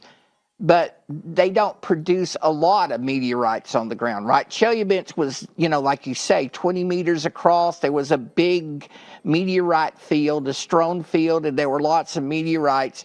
The smaller rocks, they drop meteorites, but there are not many of them. And so, you can get meteorites from 1 meter size asteroids, but you're not going to get a lot on the ground. It makes it challenging to find them. Mm-hmm. Awesome. Well, I have another question here. The Perseids have come from Comet Swift-Tuttle. So Haley is asking, where is this comet from? Did it break off of something? Mm-hmm. Boy, that's a great one. What do you think, Bill? Well, did it come from something else? Well, Swift-Tuttle, it's got a big orbit. Maybe it was a long period comet, maybe even a Kuiper belt object before it got perturbed into its current orbit, right? It takes 133 years to go around the sun. I do know it's a NEO, a near-Earth object, so, it kind of is something we keep an eye on. It's not going to hit Earth for many centuries, if not millennia. But, it may have been in the Kuiper belt. It may have even been an Oort cloud comet before it was perturbed into an existing orbit. I can tell you, though, that Jupiter messes with its orbit a fair amount. So that's for sure. And it's a large comet. It's 26 kilometers across, which is a very large object. In fact, I believe this would be quite a bit bigger than the thing that made the dinosaurs extinct. The Chicxulub object. Yeah. This is a big comet. This thing is large. It leaves a big mess as it goes through the solar system. So that's why we have this beautiful meteor shower. But we're pretty glad that it has not made any more mess than what we see, so to speak. Yeah. It's a big one. Thank goodness it isn't going to hit us. So we can enjoy the pieces without the parent coming in at us. Yeah, just send us those pretty fireballs. Exactly. Well, it is interesting how something comes from the Oort cloud into the inner parts of the solar system. In other words, this object has a 133-year orbital period, which is a kind of an interesting intermediate length between the Oort cloud objects, which have, hundreds of millions to billions of years orbital periods, to things that are like our asteroids that orbit, every few years. So this is an object, I would say, in transition. Well, on an astronomical timescale, which could mean millions of years. What do you think, Bill? Yeah, it's a nice transition object. I was around in 93 when it showed up in the inner solar system. It's one of those things you may get a chance to see it once in a human lifetime, of course, but it's nothing like, say, Comet Hale-Bopp, where it was seen back when the cavemen were on the Earth, right? It comes around and often enough to remind us it's here. Yeah, I guess its next approach, very close approach to Earth, is due 2130 or something like that, I think. Yeah, around 2123, but yeah, somewhere in that vicinity. Again, Jupiter changes the orbital period, so it's you got to pay attention to the dynamics there. Well, I have another question. This is also from Haley, but I have to ask it. It's so good. Do scientists ever wish on shooting stars? Oh, absolutely. All the time. I love that. Bill, what about you? Only on Meteor Christmas. Meteor Christmas, yeah. Amy, we were talking to Peter earlier, and we said the new Moonjoy is now Meteor Christmas. I love it. I love it. Well, gotta have some traditions. Absolutely.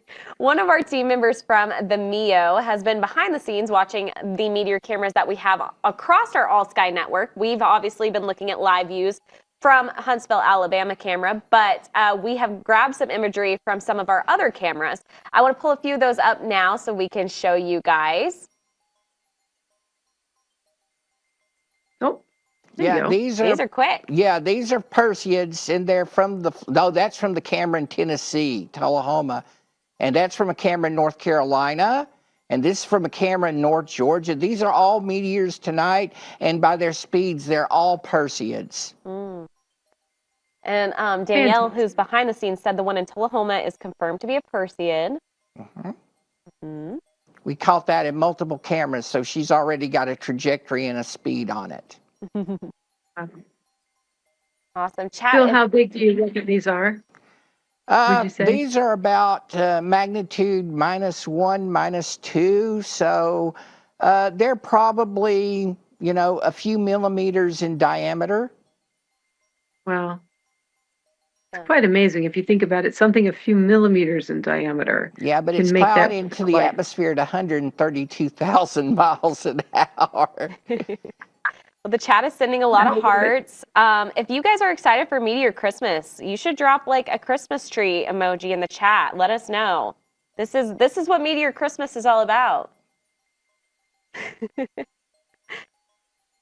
I'm loving it, loving the excitement. Everybody's sending hearts. So, Amy, while we're watching this, I got a question. You're building Neo Surveyor. I'm assuming you build in the usual safeguards to protect it from these little bits of flotsam and jetsam. Oh, you know it. So we actually call it MMOD, and this basically, of course, is NASA speak for we have to worry about, getting hit by the thing we're sort of looking for, which is meteors. So we do have to actually worry about meteoroid protection, because even in the deep space environment, so in other words, just outside the orbit of the Earth, but basically just beyond the lunar environment, beyond the orbit of the moon, we do still have to worry about little bits of debris. So for that, we actually analyze the environment. We predict how often we think impacts from small debris objects could occur. And then we try to deliberately harden parts of the spacecraft to act as shields, essentially, so that we don't get punctured by a small piece of flotsam and jetsam here from the solar system. We do have to be careful. Yes. Well, Bill, while we have you and Amy still here, can you talk a little bit more about the rate per hour that we're going to be seeing as we get closer to the peak tonight here in Huntsville? Yeah, here in Huntsville, if it's clear at 4 a.m., you should see at most 20 meteors per hour, given the sky brightness here. And Amy, you're in Los Angeles. Yes, that's right. So if Amy went outside her door and did some meteor watching, she might see 2 Perseids per hour because the sky is that bright in Los Angeles. Location is everything when you observe a meteor shower. Absolutely. That's for sure. What about in those really nice areas, those dark sky areas? What can people expect to see there? Yeah, I think there's one up in Virginia, and I just ran a calculation, and those people should maybe at 4 a.m. see about 50 Perseids per hour, almost one a minute. That's amazing. Wow. Yeah, Amy, you need to find a dark sky. I'm telling you, Los Angeles is not the best place. Well, I don't want to keep our guest up too long. Amy, thank you so much for staying up late with us tonight and for walking us through how NASA finds and tracks asteroids and comets. Your insights into NASA's upcoming planetary defense flight missions were incredibly helpful, and judging by the chat, definitely appreciated. Oh, you're most welcome. And Bill, happy meteoroid hunting. Yeah, well, thank you, and good luck with Neo Surveyor. I'm looking forward to seeing the launch. Thank you. We will get there. It'll be good. Awesome. Thanks, Amy. Now that we've talked about how NASA tracks objects that could impact Earth, let's shift gears and talk about how NASA tracks space rocks that impact the moon. Because the moon doesn't have an atmosphere like Earth, its surface gets hit by meteoroids all the time. Those little impacts can actually tell us a lot about the space environment around both Earth and the moon. Bill, we've been watching meteors zip across our camera feed throughout this all-sky camera tonight. But you and your team also keep an eye on meteor impacts happening on the lunar surface. Can you walk us through how the MEO studies those flashes on the moon and what we learn from them? Sure. So on Earth, when a meteoroid enters the atmosphere, it creates a streak of light we call a meteor, and we study the meteor to determine the characteristics of the meteoroid, how big it is, how fast it moves. But the moon has no atmosphere. So the meteoroid strikes the surface, and then when it does, it leaves a flash of light. And in this video, you will see flashes of light, and it repeats twice for each flash. And those flashes, like that really bright one there, are caused by meteoroids striking the moon's surface. And we can see these with small telescopes or big telescopes, if you got one, here at Earth. So at our observatory, we point these telescopes at the moon, and they have low light level video cameras, and they record these flashes. And from the brightness of the flash, we can tell how big that meteoroid is when it hits the moon. And of course, we use that information to help inform our moon programs like Artemis and Moonbase, so they can design their hardware, whether it be a lunar rover or a lunar habitat module, because you don't want one of these going through your habitat module if you're staying there on the moon. So we monitor the moon with these telescopes and study these flashes to help us design the stuff we're going to place on the surface of the moon. Absolutely. And we have been talking about moonjoy tonight. The term moonjoy actually came from the moment that the Artemis 2 crew spotted a lunar impact in real time as they were going around the moon for the mission. And the science team on the ground was in absolute joy from hearing this. So that is an awesome thing that we get to play a part of with these lunar impacts. Now, Bill, Perseids can hit the moon too, right? Yes, but unfortunately, generally when the Perseid shower occurs, the Earth-Moon geometry, to borrow the expression, sucks. So we have a database of like 450 lunar impacts we've observed, and only 2 of them are Perseids. We have a ton of Geminids, but every time we try to look at the moon during the Perseid shower, the geometry's not right, and we end up not seeing many. Ah, gotcha. Well, it's interesting that this research that you guys do, this data that you gather, is going to help for our moon missions, but it does also give us a better idea of what's happening around Earth, right? Yes. Yes, because the stuff that's hitting the moon is also burning up in our atmosphere. And most people think that the moon, it's 400,000 kilometers away. To them, that's a big distance. But in terms of solar system distances, that's nothing. So the Earth and the moon encounter the same meteoroid environment. What affects the moon affects the Earth, and vice versa. Awesome. Well, it is amazing that your team is studying to help NASA with future mission planning as we prepare to send astronauts back to the lunar surface. Those split-second impact flashes may be small, but the information that they give us is huge and will actually help keep our crews and hardware safe during the Artemis missions. Now, speaking of our astronauts, let's see. Yeah, it looks like we actually have something special in store for you guys. We're going to pull up a camera from the International Space Station for a look at what the shower could possibly look like from above. We're super excited to have this view thanks to our Payload Operations Integration Center here at NASA's Marshall Space Flight Center. And for those of you in the chat, yes, this is a real live view from the International Space Station right now. We're going to hope that we could spot some meteors entering Earth's atmosphere from this view. The space station is orbiting about 250 miles above Earth, which gives us this stunning perspective that you just can't get from the ground. Now, we talked about this earlier, Bill, but can you tell us again how the astronauts on board the space station are protected from these meteors while we're looking at this stunning view? Yes, well, as I said earlier, the space station has special armor, bumper shields, that protect it from meteoroids. And these bumper shields have an outside plate to break the meteoroid up, and underneath that are layers of Kevlar Nextel, like in bulletproof vests, to protect it. So space station is very well protected against meteoroids. It's the tank of low Earth orbit, and the astronauts on board space station are perfectly safe during meteor showers and have the pleasure of looking down into Earth's atmosphere to see meteors where we look up. That's awesome. So where should we be looking at during this view? You want to look along the limb of the Earth and see if you can see a streak. So right where the Earth's limb meets space, in that little hazy area there, that's the atmosphere, and you want to try to see if you see a meteor burning up in that little thin layer there. Awesome.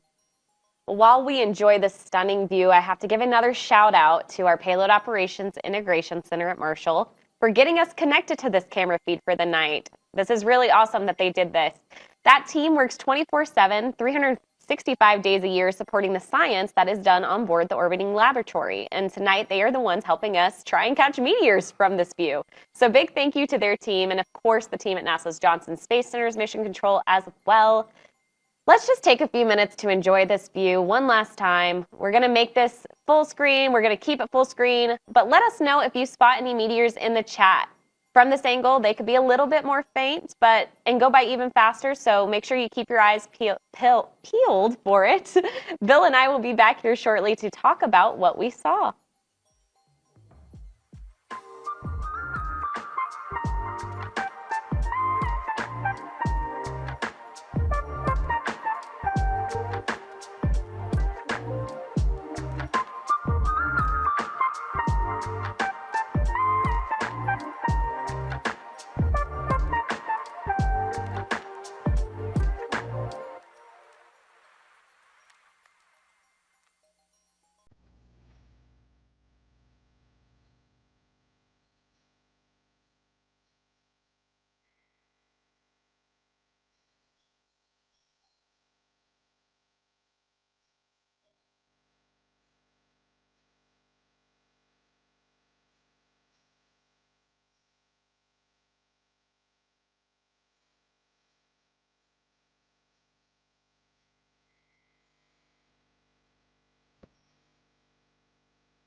With it, which is totally normal, but what a great view that was for a split second that we got it.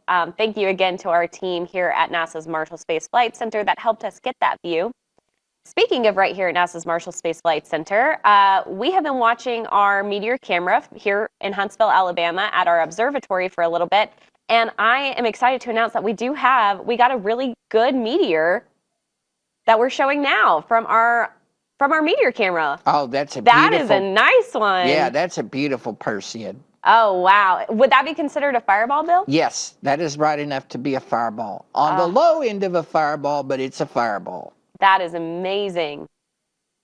Do we know about what time we got that one? I don't know. Yeah, it's down there at the bottom. So that occurred at 12:49 a.m. Huntsville time. Absolutely, just a few minutes ago. Huh? Yeah, so about 12 minutes ago. Wow, that's amazing. Oh, that's a beautiful one. If you are just joining us, we are watching for Perseids on our meteor camera in Huntsville, and we got this beautiful one here that we captured. Thank you to our team who is behind the scenes watching that meteor camera for us while we are talking to guests, and we watched the ISS cam for a little bit, but we have a team behind the scenes that has been gathering these awesome things for us. So I'm loving seeing your excitement in the chat for this. Loving also seeing where you guys are seeing meteors from. I know that we've gotten a few from Texas. A lot of people are seeing clouds tonight, which is really unfortunate, but I'm glad that our clouds here in Huntsville have moved away so that we could capture that one. All right, with that being said, let's jump back into a live view of our meteor camera here. And again, if you are just joining us, welcome. We're having a watch party for the Perseids meteor shower from NASA's Marshall Space Flight Center in Huntsville, Alabama. We've got a quick refresher actually prepared for you. This is a perfect Perseids 101 to give you a bite-sized breakdown of the topic of tonight's show. So I want to play that for just a little bit for those newcomers.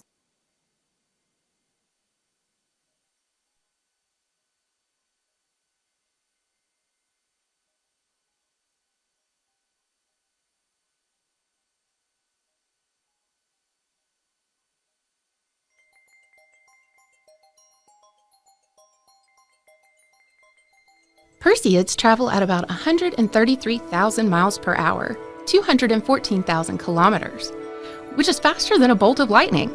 Here are 10 more fast facts about the Perseids. Perseids are one of the oldest observed meteor showers, with records of them dating back 2,000 years ago. The Perseids are debris left over from the comet Swift-Tuttle, which the Earth travels through once a year. Swift-Tuttle is more than 15 miles wide. At their peak, the Perseids can produce up to 50 meteors per hour under dark, clear skies.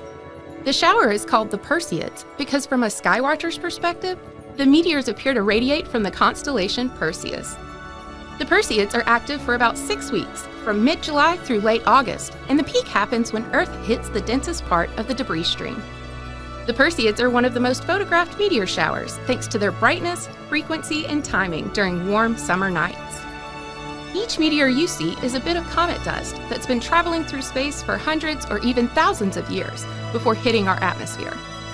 Though humans have been watching the Perseids for more than 2,000 years, they were first recognized as an annual meteor shower in 1835. Although we see debris from Swift-Tuttle annually, the comet only orbits us about once every 133 years. It last passed through the inner solar system in 1992 and won't return until 2126. The Perseids are famous for producing fireballs, which are exceptionally bright meteors, but most of the particles creating them are smaller than a grain of sand. All right, we're getting really close to the peak of the shower now, so this is a perfect time to settle in. Keep your eyes on the screen. Even though these particles are smaller than a grain of sand, they do put on a big show. If you spot one before we do, let us know in the chat. Here in Huntsville, Alabama, the peak of this meteor shower is a couple of hours away still, but it does seem like these meteors are livening up. We just got a really good one. So, Bill, what should people expect to see as we get near that high activity window? Well, the rate of Perseids will pick up. So as we approach 4 a.m., you'll start seeing more and more Perseids as the radiant gets higher in the sky. So you will see the rates increase steadily over the next few hours, right up until dawn. Awesome. I know your team has been working on a tool to be able to look up how many meteors per hour a certain location could spot during these major meteor showers. Now I'm curious, chat, could you tell us where you're watching from? We've got thousands joining from all over the world tonight, and I would love to know how many meteors your location will be seeing during the peak. So if you live in the US, put your zip code in the chat and we'll look up as a few of those and see how many meteors you could spot. We're going to grab those in just a second. We're going to give you time to put them in the chat. While we're waiting for those, I want to ask you a few questions, Bill. We do have a good question here about the Alamo camera, actually, which is what we're looking at right now. How does the Alamo camera distinguish between meteors, birds, satellites, and other objects like planes? Oh, that's a very good question. Well, aircraft, for example, blink. Meteors don't blink. So our software is trained to look at things like blinking lights. Birds seldom travel in a straight line, so we can eliminate those. satellites don't move as fast as meteors, so we look at how fast the object travels across the sky, and we basically can eliminate satellites because they move slower than meteors. So our software has special conditions that have to be met for it to say this is a meteor, and it rejects other things. Amazing. That's good information. All right, we have a lot of zip codes coming in. So, Bill, are you ready to take a few? I am ready to take a few. Okay, I'm going to pull one here from Amber Vix, is at 72156. 72156. And according to the tool, 72156, at 4 a.m., Amber should be able to see 50 Perseids per hour if she's in a really dark place with a good clear sky. Oh my goodness, that's amazing. Amber, you better go out and take some pictures and put them on social media. That's all I gotta say. All right, we have Stubby Gator, 72543, said it's going crazy here. So I'd love to know how many meteors they're getting. 72543. Stubby should see at 4 a.m. a maximum rate of about 40 Perseids per hour. So pretty good compared to here in Huntsville. So if he's got a good dark sky and a clear view of it, about 40 meteors per hour at 4 a.m. Perfect. All right, let's take a couple more. Wendy is at 97862.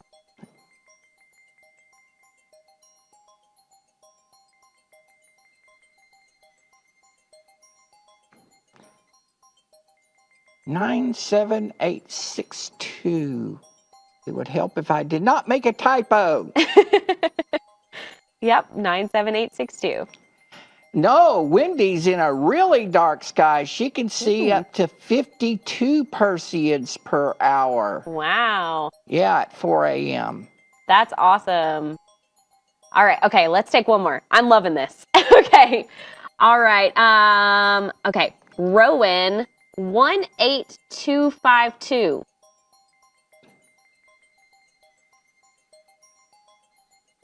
Rowan should be able to see about 42 Perseids per hour at 4 a.m. this morning. Wow, y'all are seeing some good ones. They're in good skies. They are.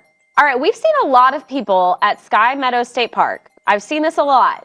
So Lauren has put in 20144, which I believe is the state park. I would love to know how many they're seeing. 20144.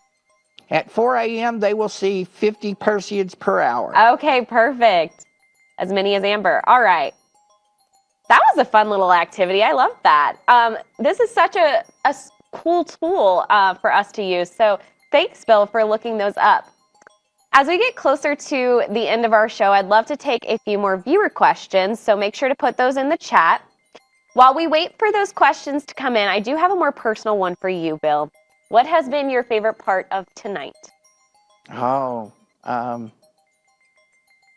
that's a good question. I like talking to Peter and Amy. Uh-huh. It's always nice to talk to colleagues, and it's always fun to ask them questions. Mm-hmm. So I like that part. I always enjoy the ISS feeds. Yeah. Viewing Earth from space never gets boring. I agree. And to me, I always look at that and I'm like, will I see a meteor? Will I see a meteor? Mm-hmm. You know, so the ISS feed is probably my favorite view because I don't get to see that very often. That's true. I loved it. It was a stunning view. But that's a beautiful answer, Bill. I will say I personally am really enjoying the shared experience we're all having right now. I know watching meteor showers alone and in silence is magical, but watching them with all of you, Bill, our viewers, our guests, it's just been an entirely different experience. It's fun. It's thrilling. I have learned so much from all of you. There's still more I think we can learn, though. So I'm going to grab a few more questions as we celebrate our Meteor Christmas here. All right. I've seen so many good ones. I might, fire around you, Bill. Okay? All right. Ethan Leroy 948 asked, is this event rare? If so, how rare? Also, is it possible for it to happen several times a year? And finally, how do you manage to predict all of it? Okay, so is it rare? No, meteor showers are not rare. The Perseids, for example, occur every year at this time. There's an even stronger shower, the Geminid meteor shower in December that happens, in mid-December of each year. And there are other meteor showers, so they're not rare. And the second part of the question was? The second part was, is it possible for them to happen several times a year? Yes, meteor showers happen you get fewer meteor showers the first 3 months of the year, but starting in April with the Lyrids, activity picks up and it goes to January, and then it kind of peters out between January and April. And then finally, how do you manage to predict it all? Well, we have, like Peter Brown said, we put comets in orbits around the sun in computers, and we sling particles off of them, and we basically track those particles and see how many strike Earth, and that's how we generate our meteor shower forecast. So we've known how to do it since 1899. We just had to wait for computers to come along, and it wasn't until the mid-1990s that computers got fast enough for us to be able to predict meteor showers. All right, I have another question for you from Rising Zun with a Z. They asked, do you have a camera that shows things in color, but there's a reason that these cameras don't. Is that correct? Yes, so one thing you learn about scientific cameras is they're monochrome and boring. Okay? The reason we don't have color cameras is color cameras are less sensitive than monochrome cameras, so I would see fewer meteors with a color camera. And plus, a color camera has the Bayer matrix, and decoding the colors and stuff makes it a little bit difficult to do science. But, a common complaint is, why are you using a black and white meteor camera? Because that gives us the most data. It's not the prettiest picture in the world by any means, though. Speaking of cameras, I don't know if you'll know this one, Bill. What's the square mileage this camera covers? Well, looking up, if you assume that it's seeing meteors at the typical burn-up altitude, this camera covers about 10,000 square kilometers of sky.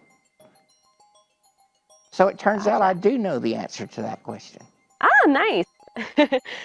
People loved the tool that we were using, Bill, to look up their zip codes. They're asking, is it going to be open to the public?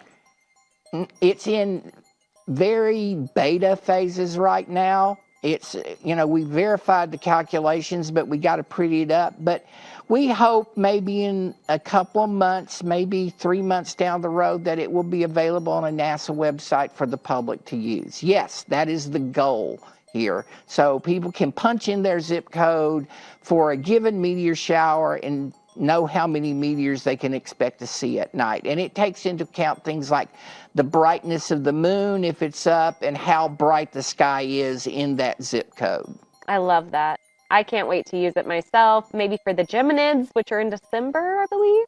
Yes. Yeah, the Geminids are coming up. Awesome. All right, I got a few more that I just want to get through. So this next one asks, can we or will we ever discover a new meteor shower?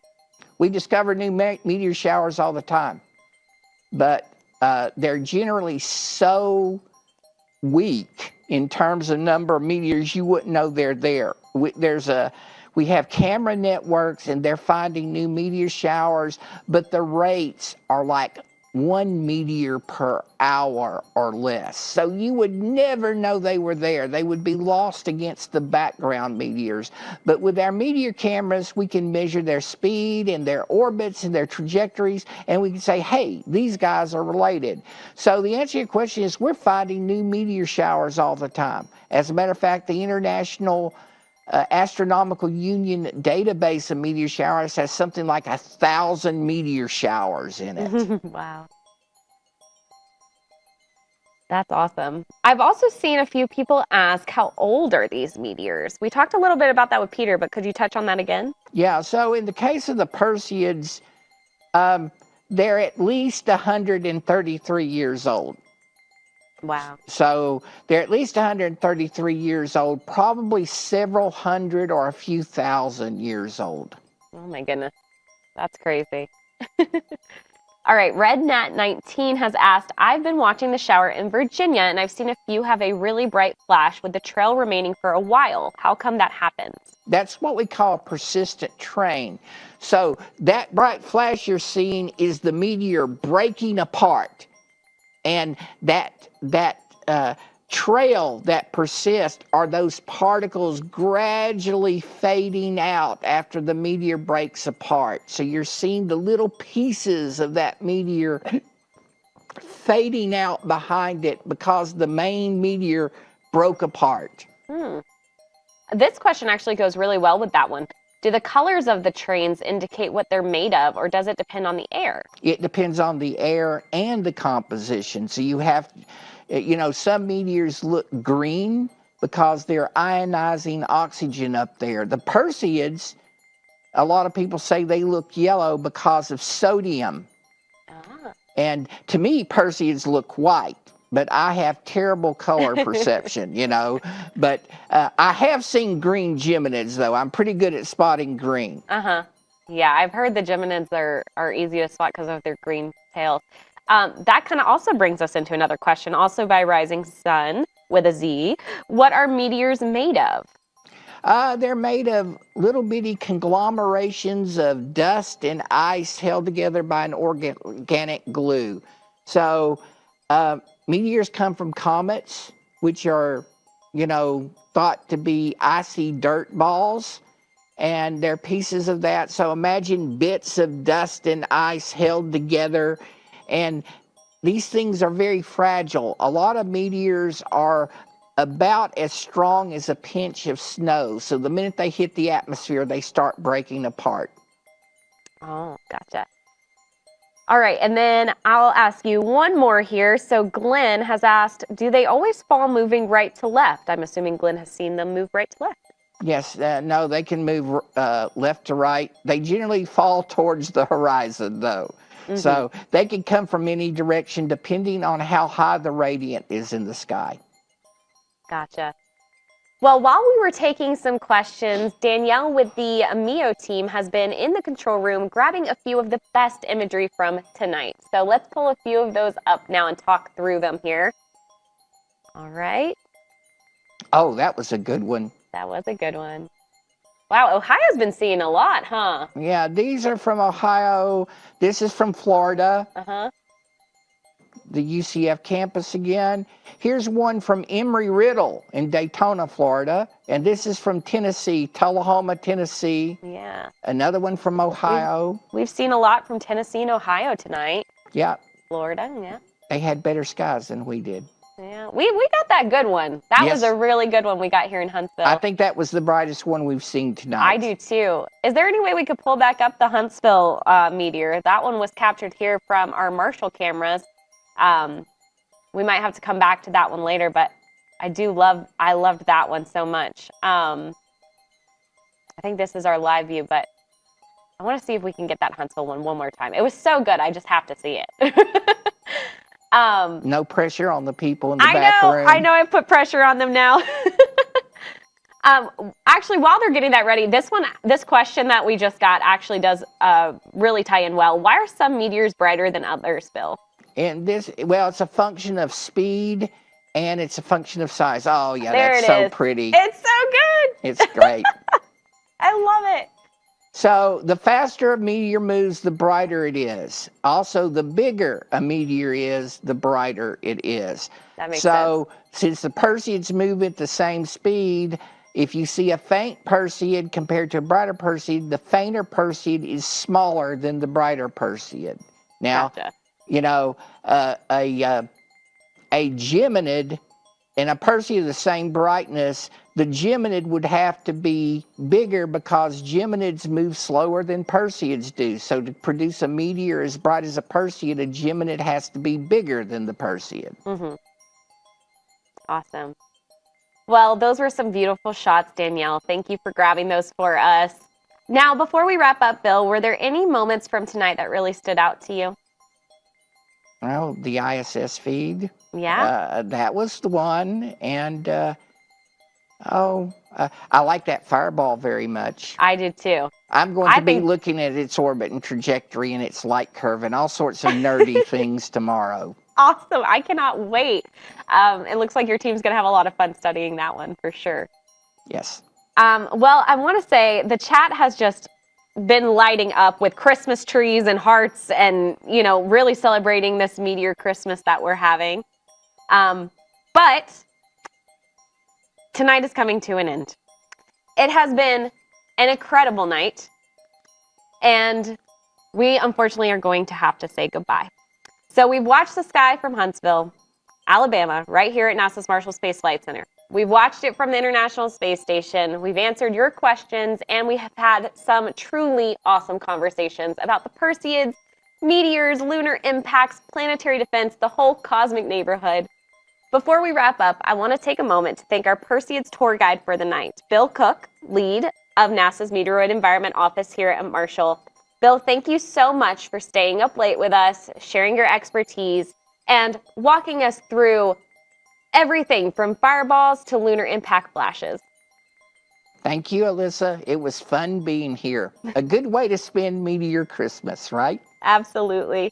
Chat, let's show Bill some love. If you have learned something new tonight, or if you just enjoyed his commentary, drop your favorite space emoji in the chat so he could see it before we sign off. Bill, you're getting a lot of love in the chat. I'm seeing so many good nights and hearts and, oh my goodness. A lot of thanks are coming in. I'm seeing everybody put where they're from. Thank you. Good night. I love it. All right, now we may be concluding our YouTube stream here, but for many of you, the peak of the Perseids is still coming up, so please go outside if you can and watch for meteors yourself. Bill, do you have any final tips for viewers that may be heading outside after this? Yes. Find the darkest sky you can.